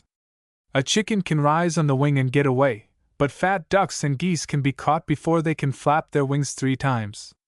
We will gradually build a wire mesh fence and turn them out so they will be protected from the coyotes and foxes." After that, Evelyn took a look at the dairy house.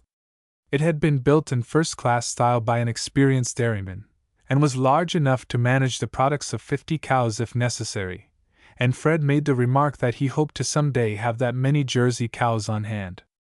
"Sister," put in Terry, "it won't cost $1 a month more out here to keep a dozen milch cows than it would cost to keep a half dozen, for they can feed on the grass all day long, and at the present season the grass is very full of milk, and there are 2 of these cows whose yield of milk is so abundant that it is necessary to milk them at noon."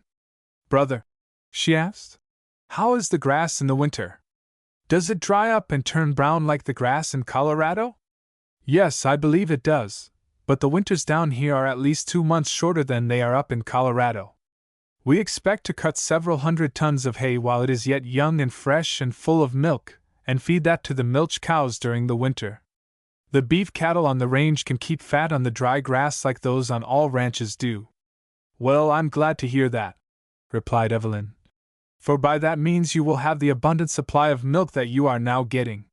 She inspected every part of the dairy, particularly the arrangement for keeping all of the utensils perfectly clean. Then she returned to the house, when Fred invited her to come out to the store. "Why, goodness gracious!" she exclaimed. "Have you a store out here?" "Yes, that building out there fronting on the wagon road is the store, and it does a particularly good business with the ranchmen who drive along the road." "Well, well, well! What do you keep on sale there?" "Oh, we've got an experienced salesman, who was raised in the business. He sells everything in the dry goods line and groceries and patent medicines. Of course, the dry goods are only such as ranchmen and farmers' wives need. If you want silks and fancy ribbons, you would have to drive to Crabtree. Drummers come along nearly every day with samples of goods their employers have for sale, so if you want anything different from what we have in the store, you can order it through them." "Well, I want to go in there and see the stock." So she went over with the boys, and Terry introduced her to the storekeeper as his sister. He was a single man, so he stared at her in open-eyed wonder, as she was perhaps the most beautiful woman he had ever seen in his life. She found that there was a little of almost everything that was kept in a country store. There was very little fancy goods, however, to be had there. While they were in the store, a 2-horse wagon drove up and stopped in front of the store. The wagon was driven by an old farmer, who had with him his wife and 2 daughters.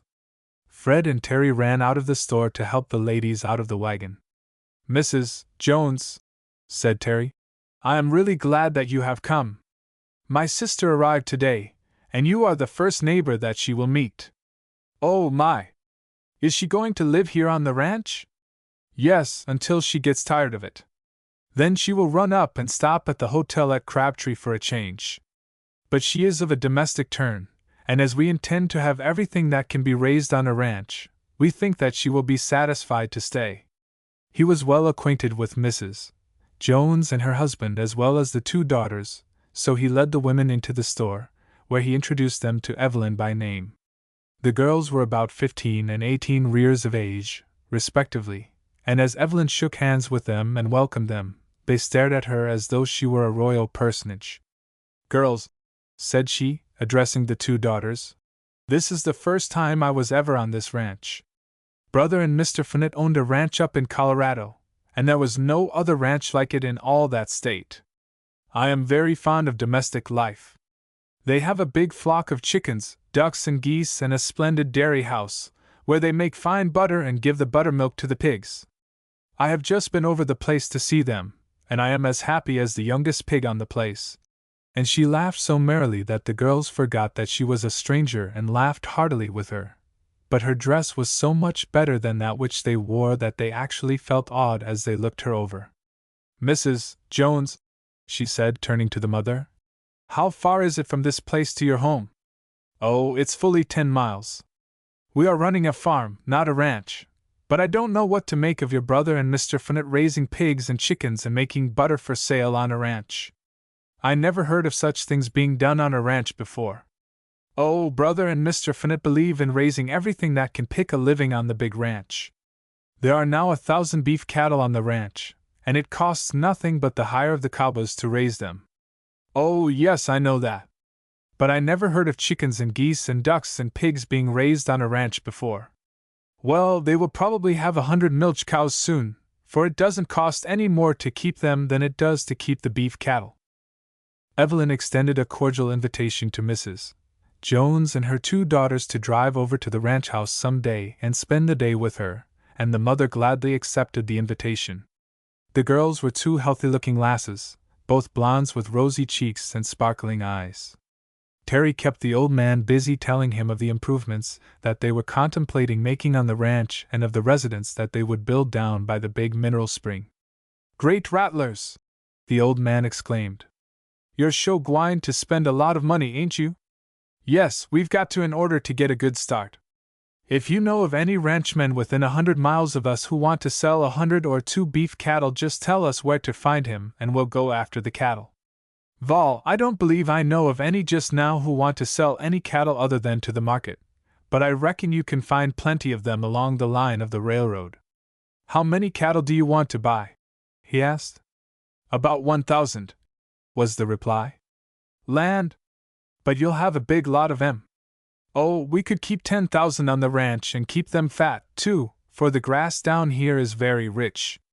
"Yes, too rich for the farmers. We raise grass on our farms all summer. We raise a heap of corn and cotton. Yes, we will raise corn, too, next year, for the use of our horses and hogs, but not for the cattle." "Gwine to raise pork, eh?" "Yes, pork will sell in the market just as readily as beef will, and we are going to raise our own supplies for our cowboys and for family use. We have 40,000 acres on the range, which is room enough to feed several hundred people, as well as the cattle on the range and ducks, pigs and chicken. I believe that our dairyman is making some of the finest butter ever seen in this part of the South. It is sweet and rich and as yellow as gold. Generally one can't get a glass of milk or a pound of butter on any ranch, because the ranchmen don't take the trouble to make it. Everything pays that is raised on a ranch, and the greater the variety the more pay." "That's so," said the old man, shaking the ashes from his corncob pipe. "But I reckon you'll have considerable trouble with coyotes and cattle thieves." "Yes, we expect to have a little trouble with them, but we have a way of dealing with cattle thieves which we have found to be very corrective. Every cowboy on our ranch has a Winchester rifle, and a lead pill from one of them makes a cattle thief sick.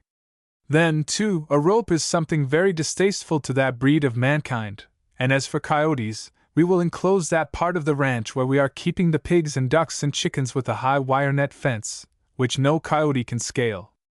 Mr. Wire fences cost a heap of money." "Very true, but they will pay for themselves in one season."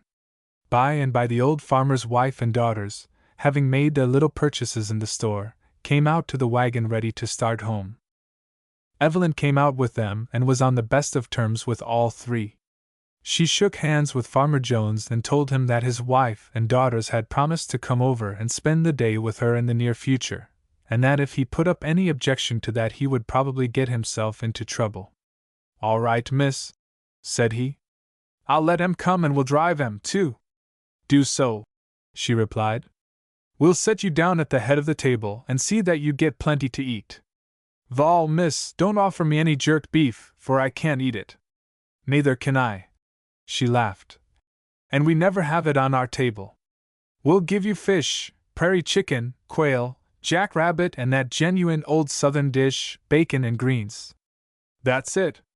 You can bet on my coming, and right soon, too. Bacon and greens is a dish fit for a king, but you haven't got any on this ranch, I reckon."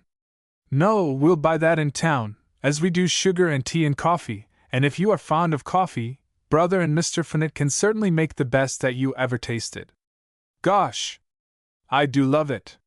Fred and Terry assisted the mother and her 2 daughters into the wagon, and the girls they literally lifted off their feet by catching them around the waist and lifting them up as though they were little 5-year-old children. The girls blushed and laughed, and Evelyn really enjoyed their confusion. They all drove off, waving their handkerchiefs at Evelyn and the boys. "Fred," said Evelyn, "they are plain, good, honest folks. The mother is a good woman and the girls do their share of the household work at home. Their hands show it." "Yes, and yet the old man is able to keep good servants for them, for black servants are cheap down in this region. And by the way, dear, when you go up to Crabtree again, you must start an inquiry for a good colored cook among your lady friends. Tell them you want a good one, who understands washing and ironing and all about cooking. At present we boys do all the cooking down here, and we send our laundry up to Crabtree, where there are only 3 Chinamen to the whole town. Fred, let me do the cooking at present, she asked. Oh, yes, it's fun for you now, but you would get tired at it after a while. I'll make you boys do the rough work. When you go out to hunt in the woods, you go to sleep on the ground on blankets and do your own cooking, so it certainly won't hurt you to rough it a little now. No, it never did hurt us. But Terry and I know that there are at least a score of young ladies in Crabtree who want to come down here out of curiosity and for a change. We are going to have 2 additional rooms built onto the house so that the 2 bedrooms that are now furnished can be given up to them, and we boys will occupy the annex. That evening they sat up quite late talking and planning. See here, Fred, said Terry. We have no musical instrument on the ranch, so sister had better go in tomorrow and buy a piano. Oh my! How extravagant you boys are becoming, she exclaimed. The idea of a piano on a ranch would certainly astonish the natives. Yes, so it would, but for all that we've got to have it. Well, one of you must go in after it, for I won't. I'll go, said Terry. For a good piano we must have, and besides that, we must have a good violin, a good flute, and a bass drum, Evelyn interrupted. Yes, added Fred, and a hurdy-gurdy. The next morning Evelyn was up before either of the boys, for as soon as she heard the little chickens peeping around she sprang up, put on a wrapper and went out to see them and feed them. The dairyman was up feeding and milking the cows. Evelyn looked on for a while, and finally took up a pail and began milking too. The dairyman looked on in astonishment. Great rattlers, miss! He exclaimed. Where did you learn how to milk? Why, up at my home in New York State, she replied. I made all the butter from 2 splendid cows, and more often did the milking than the hired help did. Well, said he, I wouldn't have believed it if I hadn't seen you milking this morning. She was talking with the dairyman when Fred showed up, exclaiming, Hello? Why didn't you make an alarm when you got up so that I could have heard it? Oh, I didn't like to break up little boys' sleep. It is good for them. The dairyman chuckled at the retort, and so did Fred. Evelyn milked the pail full, turned it over to the dairyman, and went to see the little pigs. Evelyn, said Fred, how would you like to take a ride over the ranch? We'll get back in time for breakfast. I would like it very much, provided you give me a safe horse to ride. Fred went into the stable and saddled the big grays. They were almost a match in size and appearance for the 2 big grays which Evelyn had sold up north, and she greatly admired them. She stood there in the lot waiting for them to be made ready, and then, without going into the house to get a hat or any other article of dress, she placed her foot in Fred's hand, which he held out for her, and was quickly lifted in the saddle. Are you going without your hat, Evelyn? Fred asked. Yes, the early morning sun can do me no harm, for it has hardly got its eyes open yet. All right, open the gate, Joe. And the dairyman went to the outer gate and held it open for them to pass through. They went dashing down toward the spring, and when they reached there Fred dismounted, went to where a big, native raised gourd was hanging to a bush, dipped it full of the water and handed it up to her.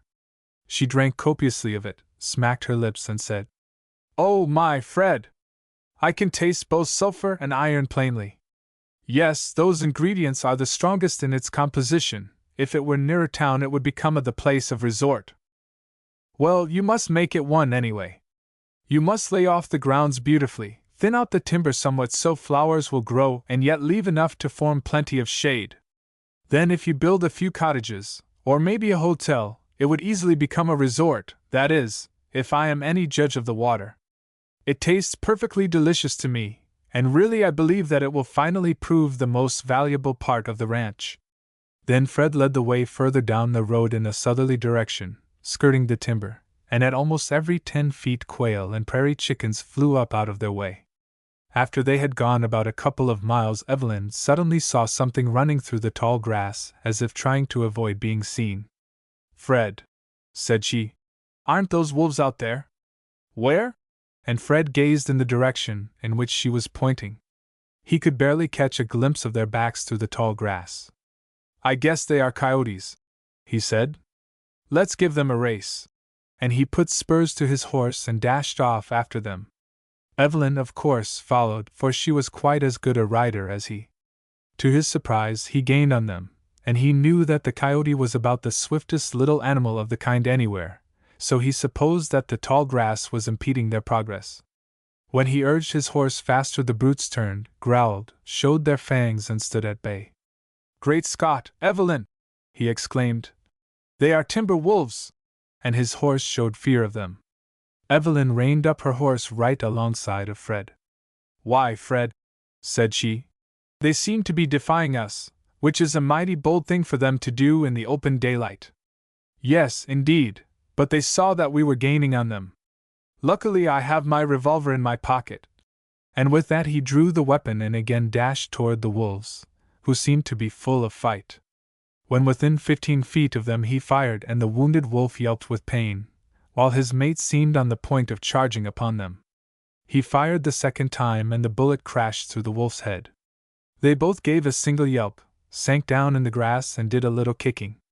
The first one he had shot at hadn't been hit in a vital spot. So he stood by snarling and showing his fangs until another shot stretched him on the ground alongside of his mate. "Why, Fred," said Evelyn, as she rode up and looked at them after they were dead, "is it possible that they come up so near the houses on the ranch? Well, I never saw them up so far this way before. I fear that they came up during the night in search of a calf, and I dare say if we search around we can find a dead calf half devoured somewhere in the neighborhood, but we won't stop to look for it. We will go back to the house and send 2 cowboys down here to get the wolves' pelts, for we always let them have the pelts of any wild beasts that we kill." So they rode back to the house, and just as Terry and Jack were placing breakfast on the table, Fred dismounted and assisted Evelyn to the ground. She ran into the house, while Fred went to the stable with the 2 horses and sent word around by the stablemen to 2 of the cowboys to go down and get the pelts of the 2 wolves and make a search for the remains of any cow or calf that the wolves had probably killed during the night. Before he returned to the house, Evelyn had acquainted Terry with the result of their ride. "I'm not surprised at it," said Terry. "Before we placed cattle on the 2 ranches, wolves were rarely seen in this part of the locality. They come up from the river bottom, some 30 miles away, and I guess we will have to have a grand wolf hunt pretty soon. Jack's and ours are the only ranches between here and the river. There are farms, though, but they don't raise cattle enough to tempt the wolves to leave the swamp, and they kept their hogs pretty well protected by wire fences. I am surprised, though, that only 2 wolves were seen, for generally they go in gangs for protection. As a general thing, they are afraid of the longhorned cattle, and they rarely attack the grown ones, but they manage to catch calves quite often, for these longhorned cattle can toss a wolf high in the air and probably give him his death wound." Fred came in, and then they sat down to the table, on which was fried prairie chicken and broiled quail. "Oh my! Such an appetite as I have," said Evelyn. "And I don't think I ever sat down to a more appetizing meal in my life." Her cheeks were like roses, for the brisk ride in the morning air had flushed them beautifully. "Terry, just look at those cheeks," said Fred. "Did you ever see them glow more than now? Oh, they'll glow every morning down here if she takes rides before breakfast." They all ate heartily. Jack delighted in cooking since the new range had been put up. Terry was an expert at broiling quail and any other kind of game, and they had fresh butter and milk. "Brother," Evelyn said during the meal, "last night Fred said that you would have to go to town to buy a piano. Are you going?" "Yes, I guess I will." "Then I want you to take several balls of this butter to several different ladies in town as presents from me, and tell them that I want them to pick out a good cook for me. Not that I am too lazy to do the cooking myself, but because we will need a good, strong colored woman to do household and laundry work." "Sensible," remarked Fred. "Then bring 1 or 2 young ladies down with you," he added. "Oh, you needn't bring anybody down, Vet," I'm not becoming lonesome yet by any means. I don't believe I would ever get lonesome with chickens and cows and pigs and ducks to look after. My sister, are you going to take all that responsibility on your shoulders? Yes, for I'm going to be boss of the entire ranch, boys and all. Good! Good! Exclaimed Fred. Fred, don't whoop until you get out of the woods, said Terry, for you will soon find out her style of bossing. You will find her sitting on the fence somewhere yelling to you to do this and to do that, and be quick about it. I know what it is to work for a girl boss, so I will be sure that we'll get competent help if it can be had. I want to do a little bossing myself. As soon as Evelyn could fix up 5 or 6 pounds of the rich, golden butter, pressed into pound cakes, Terry took the bucket in which she had placed them and waited for the first freight train that came along. Nearly a score of trains passed the ranch every 24 hours, going either east or west. It was about an hour's ride from the ranch to Crabtree. Terry sent the cakes of butter to the ladies whom Evelyn wanted to have them and delivered her message to the effect that she would be glad to have them find her a good, all-around cook and house servant. Mrs. Westervelt, the wife of the railroad superintendent, said that she knew a cook who would fill the bill. Send for her at once, please, madam, and tell her to get ready to move down to the ranch within a day or 2. We will give her good wages and, besides, allow her to make money out of the cowboys by doing their washing, if she wishes to. Mr. Alcott, she asked, did your sister make this butter? No, she hasn't started that yet, but let me tell you there is no woman, north or south, who can beat her at butter making.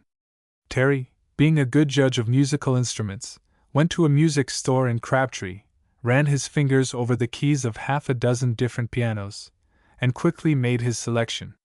Then he purchased a splendid violin, paying $75 for it, which was the most costly violin that was ever sold in Crabtree, for he was very fond of good violin music. Then he bought a guitar, a banjo, and a splendid flute. The dealer promised to send them all down to the ranch the next day. I'll take the violin and the flute myself, said Terry. Mr. Alcott, said the dealer, we have a large selection of vocal and instrumental music. Would you like to look over it to make some selections? Haven't time, he replied. Sister may have a big quantity of her old music in her trunk, but if she didn't bring any down with her, she can come down here some day and look over your stock. Here is a printed list of all the music now before the public. All right, I'll take that list to her. And he folded it up and put it in his pocket. Then he went to see the 2 young ladies whom Evelyn had told him to bring down with him if they would come. He found them, and to his surprise found them ready to go on an hour's notice. He told them that he would drive around for them with a carriage, as no passenger train ever stopped at the ranch unless it was flagged. They told him that it didn't make any difference so long as they didn't have to walk. They had never been on a ranch in their lives, although they were rather familiar with farm life around that locality. He went to the livery stable and hired the same team that had carried Evelyn out 2 days before. Then he went to a well-known grocer and bought several cases of preserves and sweetmeats of various kinds to be sent down the next day, laid in a good stock of magazines, then drove around to the residence of the 2 young ladies, and when they were ready to go they started off for the ranch. Their trunks were to come down in a wagon. The girls were delighted with everything they saw on the way. When they reached the ranch, Evelyn and Fred and Jack were at the store to greet them.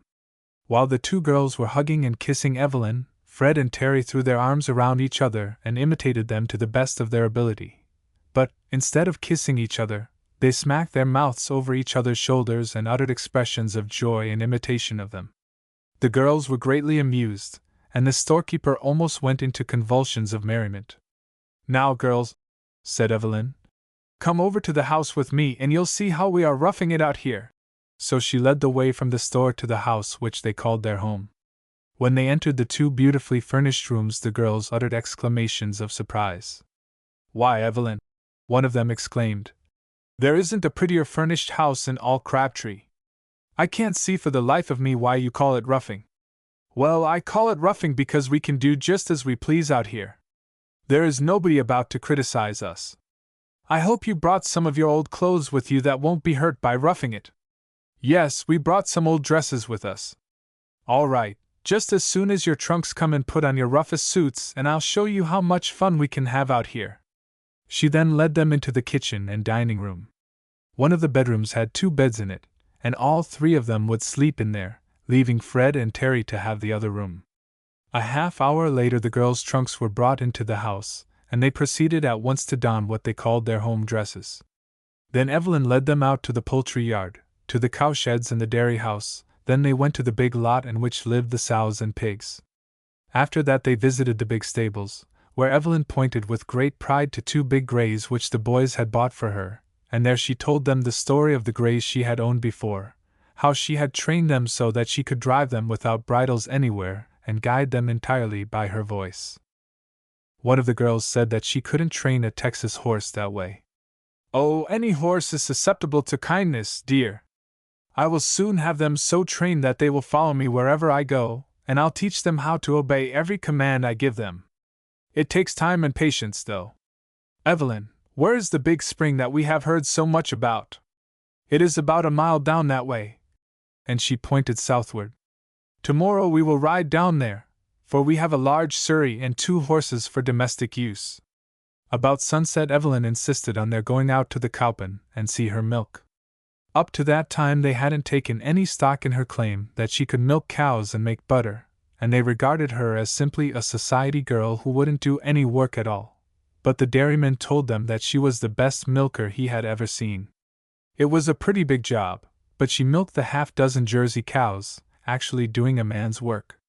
Neither of the girls had ever milked a cow in their lives, for their parents didn't keep any cows at their city home. That night they sat down to a game dinner of quail, jackrabbits, and prairie chickens. Evelyn insisted on their standing by her in the kitchen and seeing her cook everything. They were satisfied that she had not been boasting, and such biscuit they had never tasted in their lives, notwithstanding the fact that their mother had a well-trained colored cook.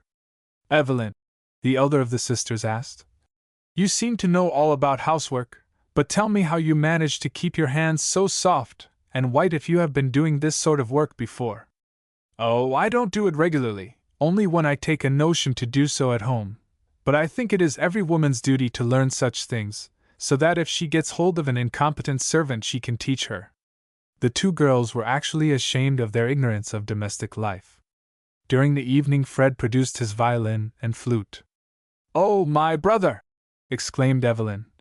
"That is a beautiful violin. What did you buy such an expensive one for?" "Why, you know me, sister," he replied. "A harsh note grates on me worse than a crosscut saw going through a knotty log." Evelyn seized the bow, resined it herself, tuned the violin, and began playing like an expert. Fred took up the flute and accompanied her, making the most delightful music.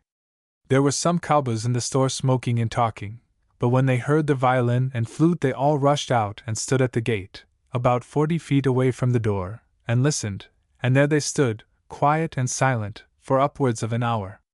Then Terry took the flute, and the girls saw that he could play equally as well as Fred. Evelyn soon took up the guitar and accompanied him on that instrument. Then she handed the guitar to Fred and took the flute from Terry.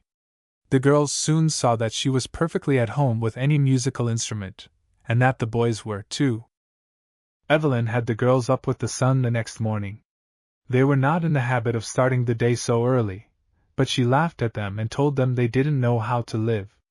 She soon had them in the kitchen, where Jack had started a fire in the range, and began giving them culinary lessons. It was great fun for her, and also for Fred and Terry. Some 2 or 3 days later Fred left the ranch, going up by the passenger train, which was flagged for him to board it, and at Crabtree he took a train for points 100 miles east, where he hired a team and driver to take him around among the ranches all through that section. He spent a week inspecting cattle, buying them and having them shipped down to the ranch. Finally, in order to make up the order that he wanted, he had to drive back to the railroad and go further eastward, so he was gone about 10 days. He paid for the cattle with checks on the bank at Crabtree, but in some instances the cattlemen rode down to Crabtree to see whether or not the checks were good before they would ship the cattle. When Fred returned to the ranch he found the 2 girl visitors still with Evelyn, and learned from them that they were willing to stay out there just as long as Evelyn wished them to. "You haven't gotten tired of the ranch yet?" he asked. No, indeed. We never enjoyed ourselves better away from home in our lives. Mr. Alcott and Evelyn are undoubtedly the finest musicians we ever heard. That piano is a grand instrument, and every evening, when the weather is fine, the cowboys dance in the yard to their playing, and Mr. Fearnot, I really believe that every horse and cow and pig and chicken on the ranch is in love with Evelyn Alcott, while she has such influence over the cowboys that I believe she could make them do murder at her command. Fred laughed and said, Yes, she has that same influence over me, too. The girls looked at Evelyn and laughed, and she remarked, Didn't I tell you that every sort of animal is susceptible to kindness? Why, do you mean to call Mr. Fearnot an animal? Certainly. Every man and woman is just as much an animal as a horse or cow is. Both the girls opened their eyes wide, and Evelyn and Fred and Terry laughed heartily at them. Why, didn't you know that man is an animal? Fred inquired. No, indeed. Never heard of such a thing before in my life. And then both Fred and Terry fell to explaining the matter to them. The younger of the two sisters said they made her feel cheap by proving to her that she was a mere animal. Oh, be careful with your words. Neither of us have said that you were a mere animal, said Terry. Man belongs to the animal kingdom just as any four-footed beast does. Generally, the things that will kill any brute will also kill a man. Both have flesh and blood, eat and drink, but man is, of course, the highest grade of the animal kingdom.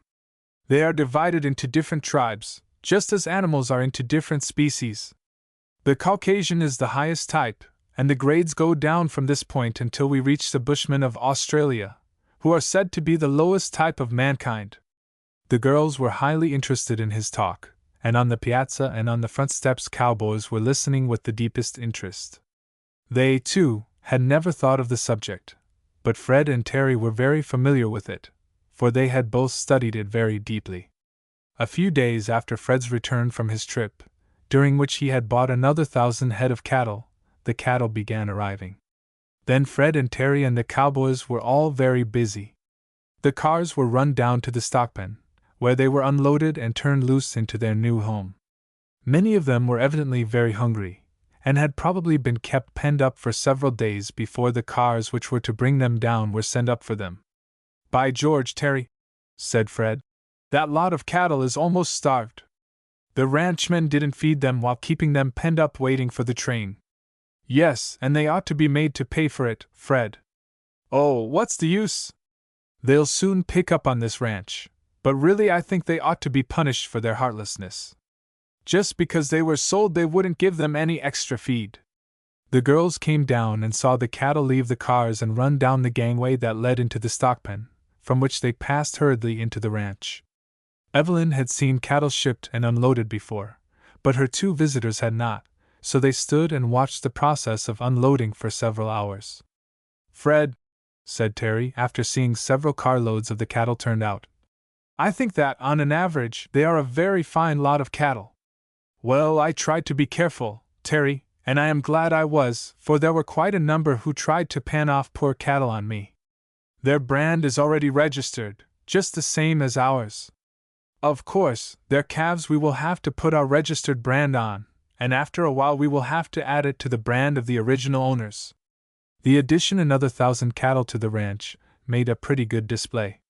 Both Fred and Terry made a careful count of every beef that arrived. They both rather suspected that they would come up a little short, but to their very great gratification every carload panned out according to the bill. They were all of the longhorn species, and some of them were very large. The train was run on a sidetrack, and as fast as the cars were emptied they were moved further down the sidetrack until every car had been emptied. Oh my, Fred, said Evelyn. Surely some of those cattle must have been hurt, crowded as they were in those cars, with such long horns. A careful inspection was made and not one was found to be seriously hurt. Fred had stipulated with the ranchmen whom he had bought front that only a given number should be placed in a car, and Superintendent Westervelt had warned the employees of the road not to exceed the limit. That night Fred and Terry rode all around the enclosed part of the range on the lookout for wolves, and also to let the cowboys see that they were expected to do their work faithfully. The new cattle grazed incessantly, but nothing occurred during the night to start an alarm among them. The majority of them, as dark set in, laid down to sleep or to chew their cud. The two boys turned in at about 2 o'clock in the morning. The next day one of the cowboys came in and reported that somebody down at the lower end of the ranch had cut out a complete panel of the barbed wire, thus leaving a wide gap for the cattle to go through. Fred and Terry hurried down there on their horses with their Winchesters, accompanied by 2 of their most expert and faithful cowboys, and made a thorough investigation. They could see the tracks of 3 men, who had probably cut the wires, but they were unable to find the trail of any cattle passing through the gap. In fact, none of the cattle had done any grazing that far down.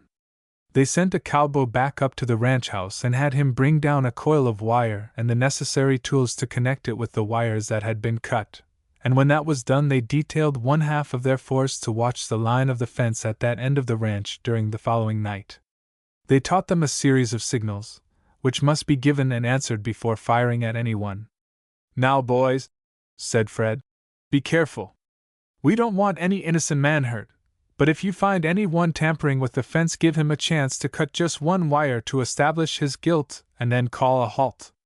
If he doesn't hold up, open fire on him, and keep firing until he comes down.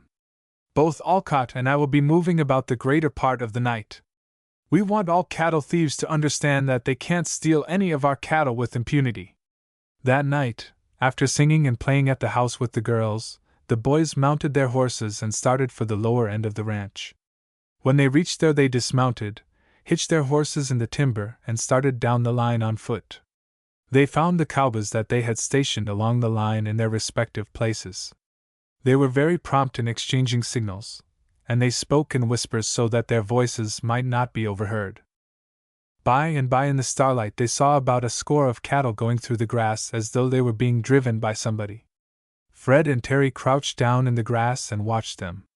They both became fully satisfied that someone was driving them, and they ran along with the cattle in order to ascertain where they were going, and why. They were very near the corner of the fence, for, as the reader doubtless remembers, they had enclosed only 20 of the 40,000 acres, as they thought that was about as much as they would have need for inside of the next 2 years. Suddenly Terry tapped Fred on the shoulder and whispered, "Down, Fred!" and Fred dropped down on his knees. Terry motioned with his hand and pointed out on his right, where they could both see the figures of 2 men moving cautiously and closely behind the cattle, and they both wondered if another panel of the wire had not been cut just ahead of them. Suddenly one of the cattle turned in their direction, and one of the men ran around to head him off. He ran almost over Fred, who sprang up and dealt him a blow on the side of his head that caused him to sink down unconscious. Terry heard the blow that Fred gave the cattle thief, and he knew what it meant, for the fellow sank down without uttering a word. The thief's pal, seeing that the cow that had strayed off was not being turned around, went to the assistance of his confederate, and he ran up against Terry. Terry rose up and gave him a crack on the head with his heavy revolver. He saw more stars than he probably ever thought had a home in the skies, and down he dropped. "Now, Terry," whispered Fred, "let's see if there are any more of them." And as quick as possible they bound the 2 unconscious thieves' hands and feet and continued to follow the cattle. They walked straight up on their feet, knowing that the Confederates, if there were any, would mistake them for their pals if they saw them. After a few minutes they saw 2 other fellows advancing toward them, and one of them came up to Fred and asked in a low tone of voice, "What's the matter?" "Only this," said Fred, smashing him in the face with his revolver and sending him tumbling over in the grass. The other fellow stopped and, suspecting something wrong, started to run. "Halt!" said Terry, "or you're a dead man."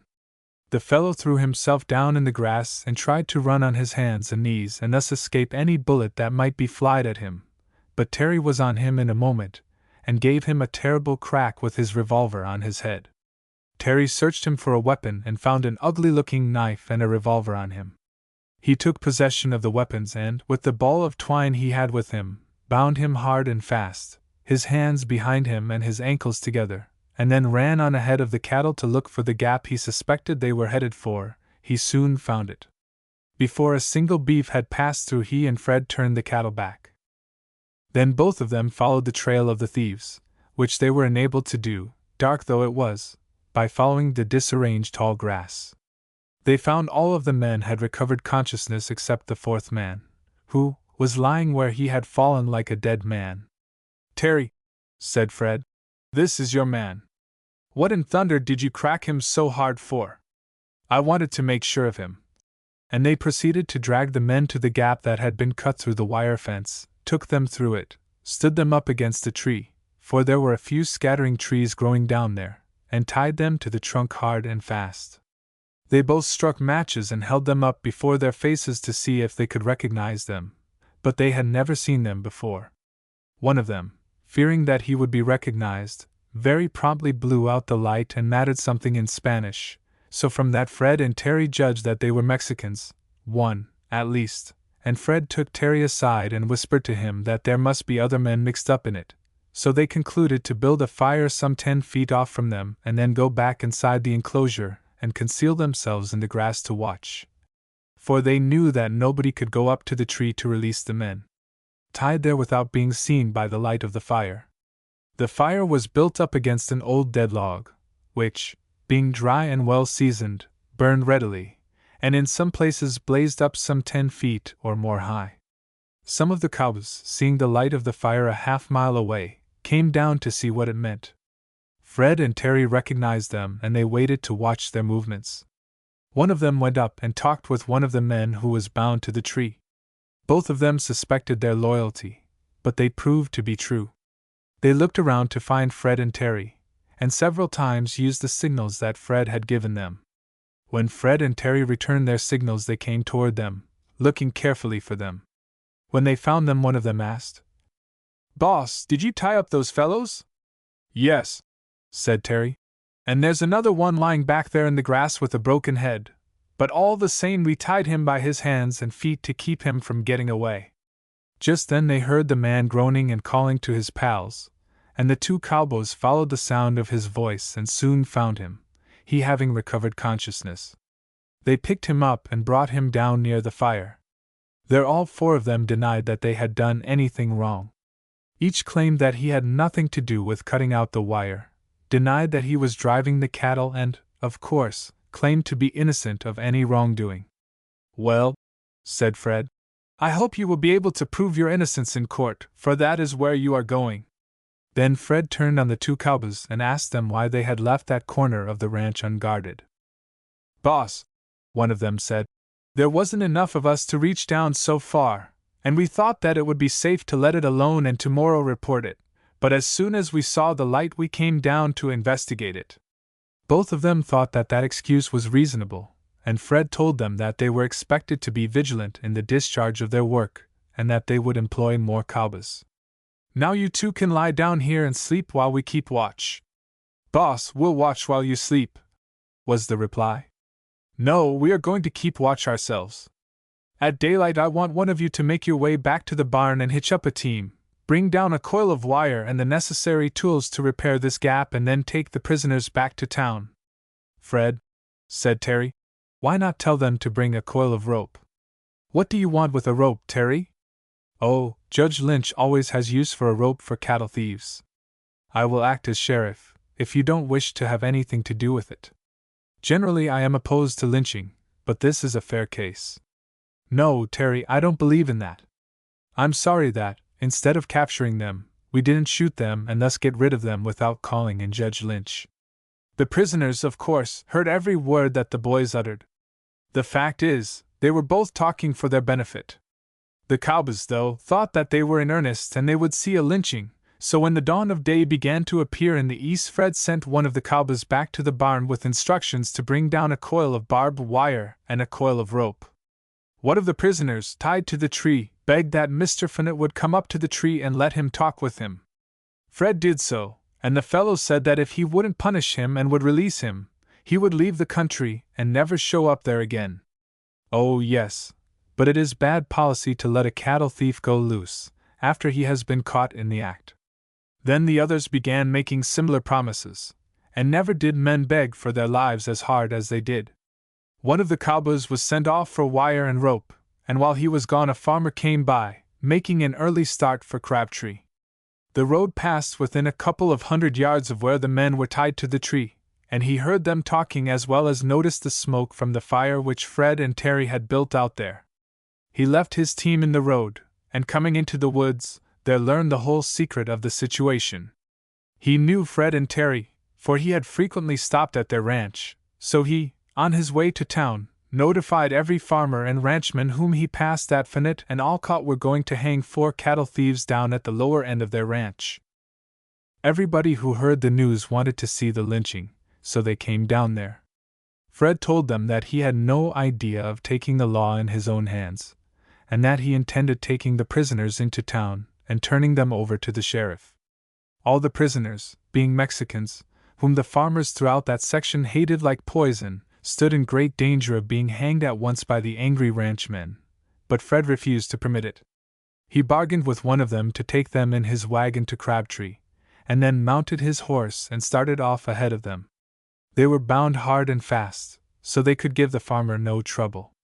"Terry," said he before he left, "you must see to the careful repairing of the fence, and keep a watch over everything. I am going to see if I can find a good electrician to come out and electrify the wires in this fence, so when they attempt to cut this fence again some of them will get knocked off the face of the earth." So he put spurs to his horse and started off. He knew he could reach Crabtree about 2 hours ahead of the prisoners. The party of rough fellows, farmers and cowboys, went along with the wagon, and before they had gone 3 miles they took the prisoners from the farmer and strung them up in some timber along the roadside. So when the farmer reached Crabtree he had no prisoners, and he told a harrowing tale to Fred of how the men had taken the prisoners from him and strung them up. "Well, well, well," he ejaculated. "I am sorry for that, not that I don't think they deserved it, but I don't believe in that sort of thing. Now I want you to come with me to the sheriff and several responsible citizens and tell that story to them, for I don't want to be accused of having anything to do with the matter, other than capturing the thieves." The farmer told his story to the sheriff, which official, accompanied by several citizens, as well as some deputies, rode down there to investigate the matter. Meanwhile Fred went in search of an electrician. There was only one in the city, and he had charge of the city electrical lighting, so he couldn't go down to the ranch and electrify the wires around the entire range, for it wouldn't do to perform that feat unless someone was left in charge of the city's plant. Fred bargained with him to communicate with some competent electrician in some other city and get him to come down to the ranch and stay for 1 month, saying that he would pay him well for his services.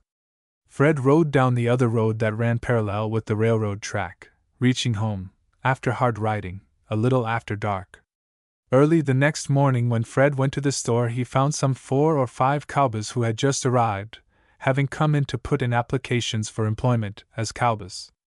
Said a big, brawny fellow, who measured 6 feet and 2 inches in height. "Mr. Fearnot, we hear that you have added 1,000 more cattle to your herd, and we know that you need more cowboys. We are all trained ranchmen and cowboys, and understand the business from A to Z. Just set us to work at once, and there'll be no more cattle thieving around here, for we know just how to deal with them."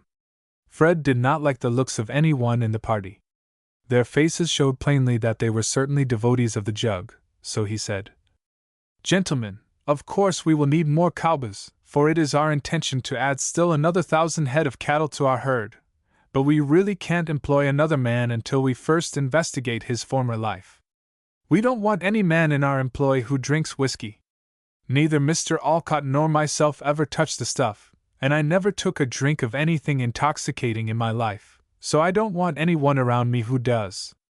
"Well," said the big fellow, "I never was drunk in my life. I have taken whiskey moderately whenever I felt like it ever since I was of age, so if you give me a job I'll agree never to take a drink as long as I am on the place." But Fred could see from his eyes and face that the man was not telling the truth. He said that if Fred would write to certain ranchmen further up the road where he had worked that he would find out that he was as good a ranchman as could be found anywhere in the state. But Fred shook his head and remarked that he would take his time, and that he and Alcott would act as cowboys themselves until they had selected others to do the work for them. About 3 hours later a cowboy arrived in the conductor's cab, on the rear end of a freight train, and going to the little store, inquired for Fearnot. There were 4 cowboys in the store at the time, and they could see from his dress and style that the newcomer was a cowboy too. The storekeeper went out on the porch and caught a glimpse of Fred over at the barn lot. He gave a halloo, which attracted Fred's attention, and then he beckoned to him. Fred at once started for the store, but the newcomer, who had followed the storekeeper out on the piazza, saw him and said, "Thank you, boss, I know him. I used to work for him up in Colorado, and he is one of the best men that ever breathed." When Fred was within 100 yards of the store, he recognized the cowboy and called to him, "Hello, Tom!" and the newcomer returned his greeting. When Fred reached the store, the two shook hands heartily. "Tom, what in the world brought you way down here?" Fred inquired. "Mr. Fearnot, I came down here to take my old place with you on the ranch, if you need me." "All right, Tom, you can have it. You are just the kind of a man that I do need." Just then Terry came up and another handshaking took place between the cowboy and him. Terry and Tom seemed to be highly pleased at meeting each other. When Tom learned that Evelyn was down there, he exclaimed, "Good heavens, Mr. Terry, I want to see her, and get down on my knees to her, for if there ever was an angel on earth, she is that one."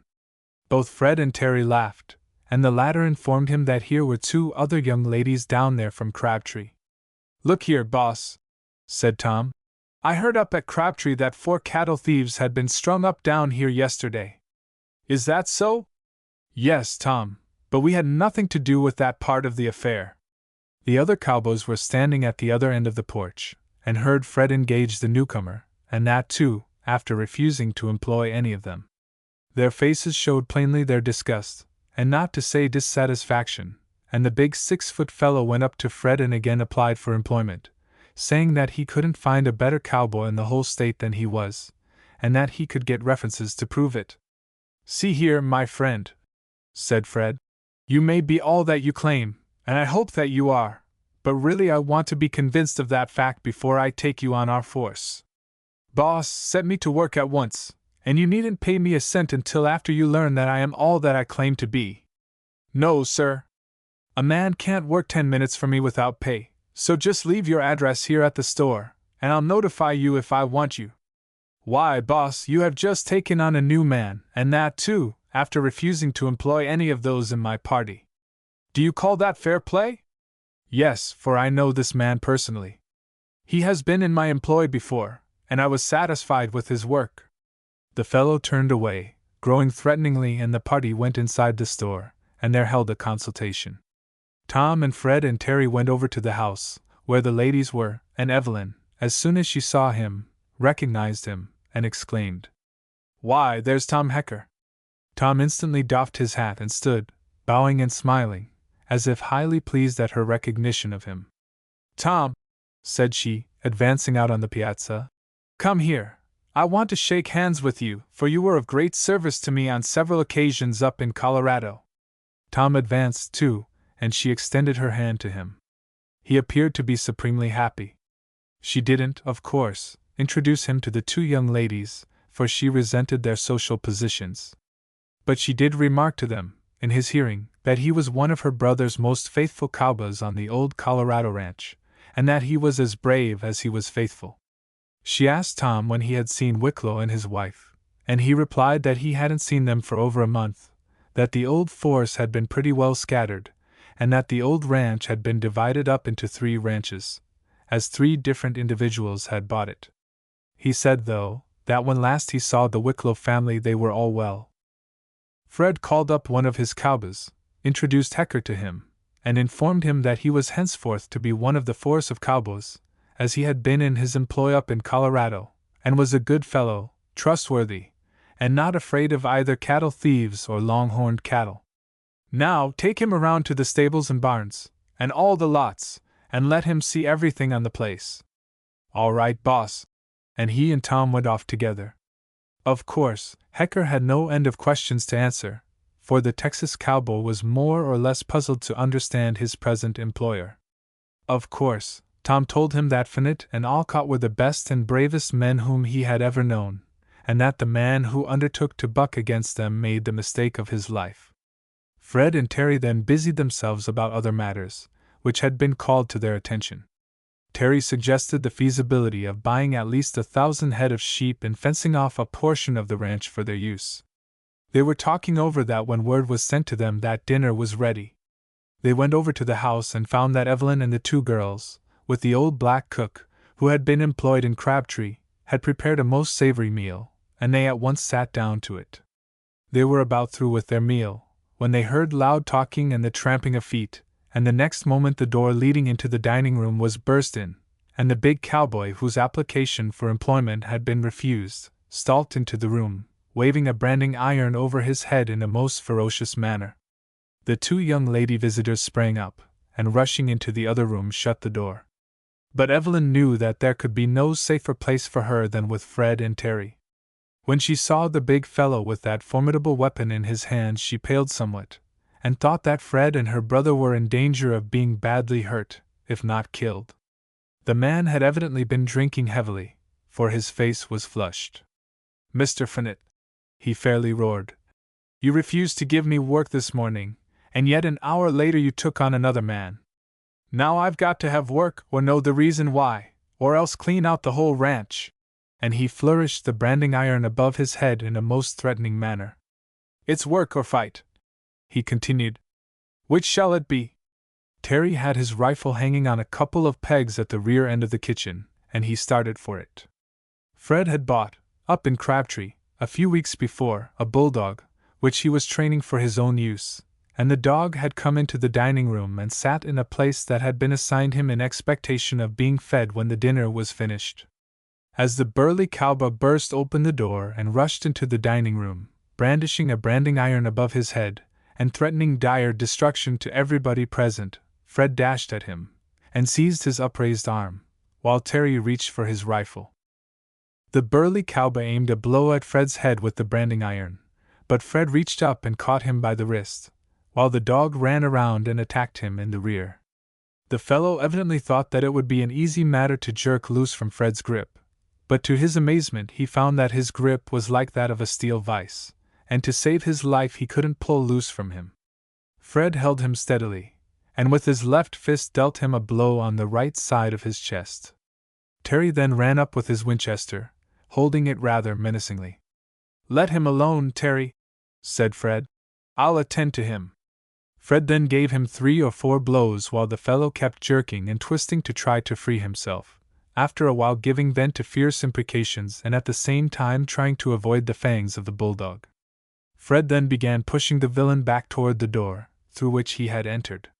Seeing that he couldn't use the branding iron on Fred, he tried to take it in his left hand for that purpose, but Fred's left interfered, and the fellow felt as though his right arm would be broken. Fred pushed him out of the door, and he lost his balance as he went through, and so fell to the ground. As the man fell to the ground, just outside the door, the branding iron slipped from his hand.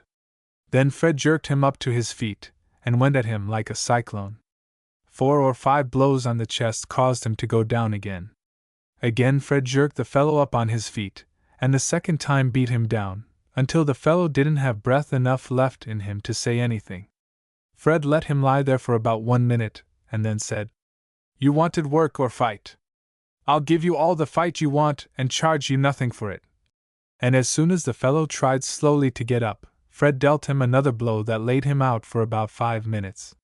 Hearing that the fight had ceased, Evelyn entered the other room to assure the girls that Fred and Terry could take care of the fellow, again came out, and looked at the scene going on outside. "Brother," said she, "you are not going to kill him, are you?" "No, I'm just going to let Fred manage him in his own way." "Fred," she asked, "what are you going to do to him?" "Go into the house, dear, and quiet those girls. I'm not going to shed any blood or take a life."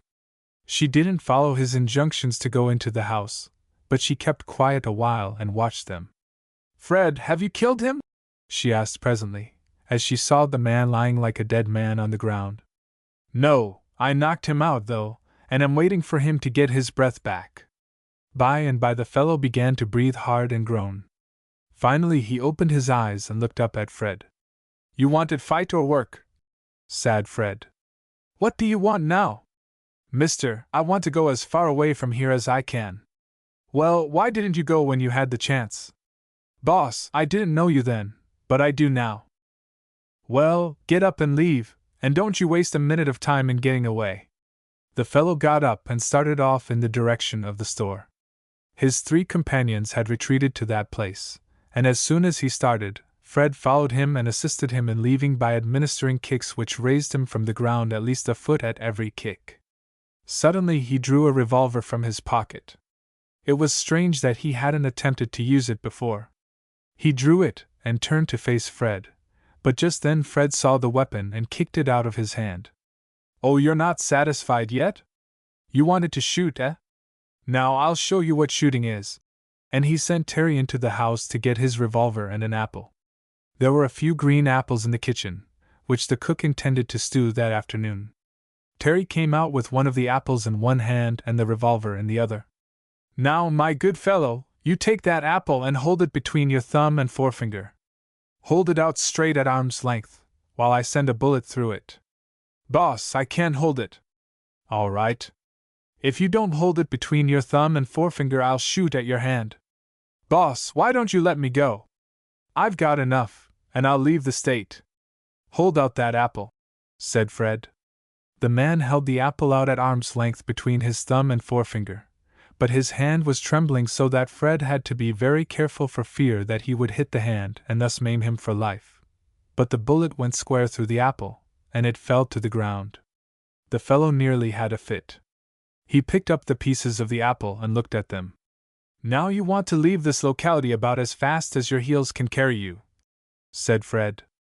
With that the fellow, without stopping to pick up his hat, turned around and left, and all he would say to his companions was, Come, boys, let's get away from here. This is no place for us. He stopped at the well, took a dipper full of water, and then started off, while the other 3 followed him. That big cowboy was never seen in that part of Texas afterward. The storekeeper told the story to his customers as they came into the store, and it was soon known all over that county. The facts of the lynching of the 4 Mexican cattle thieves had been published all over that part of the state, and Fred and Terry were relieved from the odium of having had anything to do with the affair, other than the capture of the men. The sheriff and his deputies took charge of the bodies, as they were found hanging to the trees, and buried them by the roadside. They were buried in one pit, and above them was a headboard, on which was painted in large letters the story of their fate. Tom Hecker had written to 4 of his former cowboy companions that he had found a place with Fearnot and Alcott again, and that they wanted 4 more of them to join him. They at once resigned their places with their employers, and soon reached their ranch. They were each supplied with a Winchester and cartridges, and told to capture every cattle thief that they found on the range, even if they had to bring them down with a bullet. As the news spread around through the county of Fred's having shot an apple from the fingers of another man, it seemed so incredible that scores of people came to the cowboys to inquire as to the truth of the story. One day, when Tom was sent to town with a wagon to bring back some things that Fred had ordered, he told the story at the depot, when a man challenged him to prove it. He said that he had seen Mr. Alcott fire at a tree with his revolver at a distance of 30 paces, and then plant the rest of the bullets in the weapon in the same hole in the tree. Said the townsman, I've got $100, which says that that is not so. That no such thing ever happened. Well, said Tim, I haven't got $100, for I don't carry my money with me wherever I go, but I will have to come up again on Saturday, and I will see if I can get Mr. Alcott to come up with me and prove it to you by shooting for you. 7. All right, said the man. I will meet you here, and put up the money, and I will bet $100 that Mr. Alcott can't plant all the bullets in his revolver in the same hole at a distance of 30 paces, and if you want to make another bet, I'll bet $10 that Mr. Alcott won't undertake it. That's a go, said Tom. Just meet me here on Saturday, and I will bring up my money ready to bet any amount that I can get you to put up that he can do it. When he went home, Tom told Terry of the bet that he had made. Now, Mr. Alcott, I haven't got much money, but I'll put up every cent I have on your marksmanship, and I beg you, as a favor, to go with me on Saturday and give me a chance to win that bet, for I need it, as I am engaged to a girl up at Ranchman's Rest, whom I want to marry just as soon as I can get money enough ahead to build a little home for her. All right, Tom, I'll help you out. I'll go up with you, and if that fellow or any other man wants to bluff you, I'll check enough out of the bank for you to cover whatever he or his friends may put up." The next Saturday Terry went up to Crabtree, going on a freight train cab. Tom drove a wagon, for there was no local freight train running that day down to the ranch. The fact is, only through freights ran over the road at that section, hence none of the cars were unlocked at the ranch. Of course, Terry had his faithful revolver with him, and when Tom arrived, the sporting men got around him and challenged him to show his money. "All right, sir. Mr. Alcott has agreed to shoot, and I am ready to cover any amount you want to put up, unless you have put up more than I have." The original bettor offered to put up $300. "All right," said Tom. "I'll cover that." Then several others put up $100 and $200 each. Terry had given Tom a check for $1,000, and Tom hurried off to the bank with it, cashed it, and covered all the bets. The depot agent acted as stakeholder. Then they went about a quarter of a mile up the road into a piece of timber, where 30 paces were stepped off, and a piece of white paper, about an inch square, was fastened against the tree. One man carried a sharp axe with him, saying that he was not going to let any trick be played on him. "It's easy enough," said he, "for one shot to be fired in the tree and the other shots just to be blank cartridges." Terry then fired the first shot, and every man in the party went to the tree to look at the bullet hole. Then Terry fired the other live shots with cool deliberation and caution. When the whole 6 bullets had been fired, no one could tell, from the appearance of the bullet hole, that any other bullet had hit the tree. The man with the axe proceeded to cut into the tree in quest of the bullets, and the whole 6 bullets were found, one on top of the other. When they came back, the report was that 6 bullets were shot into the first bullet hole and were found when the chips were cut out. On that the men paid the $1,000 to Tom, whose enthusiasm was so great that he was ready to risk the whole amount by offering to bet 2-1 that Alcott could shoot an apple from his head with that revolver at a distance of 100 yards. But the party of bettors had had enough. They didn't care to risk any more money, and some of them couldn't afford to lose $100. But firmly believing that they would win, they had borrowed a little to make up that amount. Evelyn and her 2 visiting friends agreed to go up to Crabtree and stand up with Tom and his girl when they were married. The girl lost no time in leaving Ranchman's Rest for Crabtree, and when she arrived there, Fred and Terry recognized her as a girl they had often seen, without knowing who she was. They greeted her kindly, and so did Evelyn, saying she remembered her face well, and within 30 minutes after she arrived in Crabtree they were married in the parlor of the hotel at Crabtree, with Fred and Evelyn standing up with them, and quite a bevy of young ladies acting as maids of honor. Terry paid for the dinner of the couple at the hotel, after which they went out to the wagon that was to carry her trunk, and Tom and she drove to the ranch by themselves, while Evelyn and the girls returned in the ranch carriage. Fred and Terry and Jack went down on the conductor's caboose of the freight train. Thus Fred and Terry managed their new ranch by giving the strictest personal attention to every little matter of importance. They made it a rule to deal justly and kindly with every man in their employ, and thus gained their confidence. By and by the Crabtree Herald published a statement that the fattest cattle in the whole state of Texas were to be found on the ranch of Fearnot and Alcott, and soon applications from cattle firms way up in Kansas City, Omaha, and Chicago began coming to them, the firms asking for particulars. Terry and Fred knew every one of their correspondents. They wrote back to them, however, that it was not their intention to sell but a limited number of their cattle that fall. But every one of the firms wrote back to them, saying that they would take their word as to the condition of the cattle that they had for sale, and would pay the highest market price for them. Some of the firms offered to go down at once, although it was some 2 or 3 months ahead of the regular season for buying cattle, pick them out, and pay a cash deposit, contracting to pay the market price when the cattle were ready for sale, and that each beef was to be weighed at the depot. Jack said that he would have a few hundred head for sale, while Fred and Terry had over 500. Jack finished his big house, and at once proceeded to furnish it. Evelyn looked after that part of it for him, so, while he went north after his mother and sweetheart, Evelyn attended to the furnishing of his home, and all of his cowboys were instructed to obey whatever orders either Mr. Alcott or Mr. Fearnot might give. Jack wanted Evelyn to go up with him, but she wrote to Mary Hamilton to go down to New York City and act as bridesmaid for Katie Malone. Next week's issue will contain Fred Fearnot and the Lariat Thrower, or Beating the Champion of the West.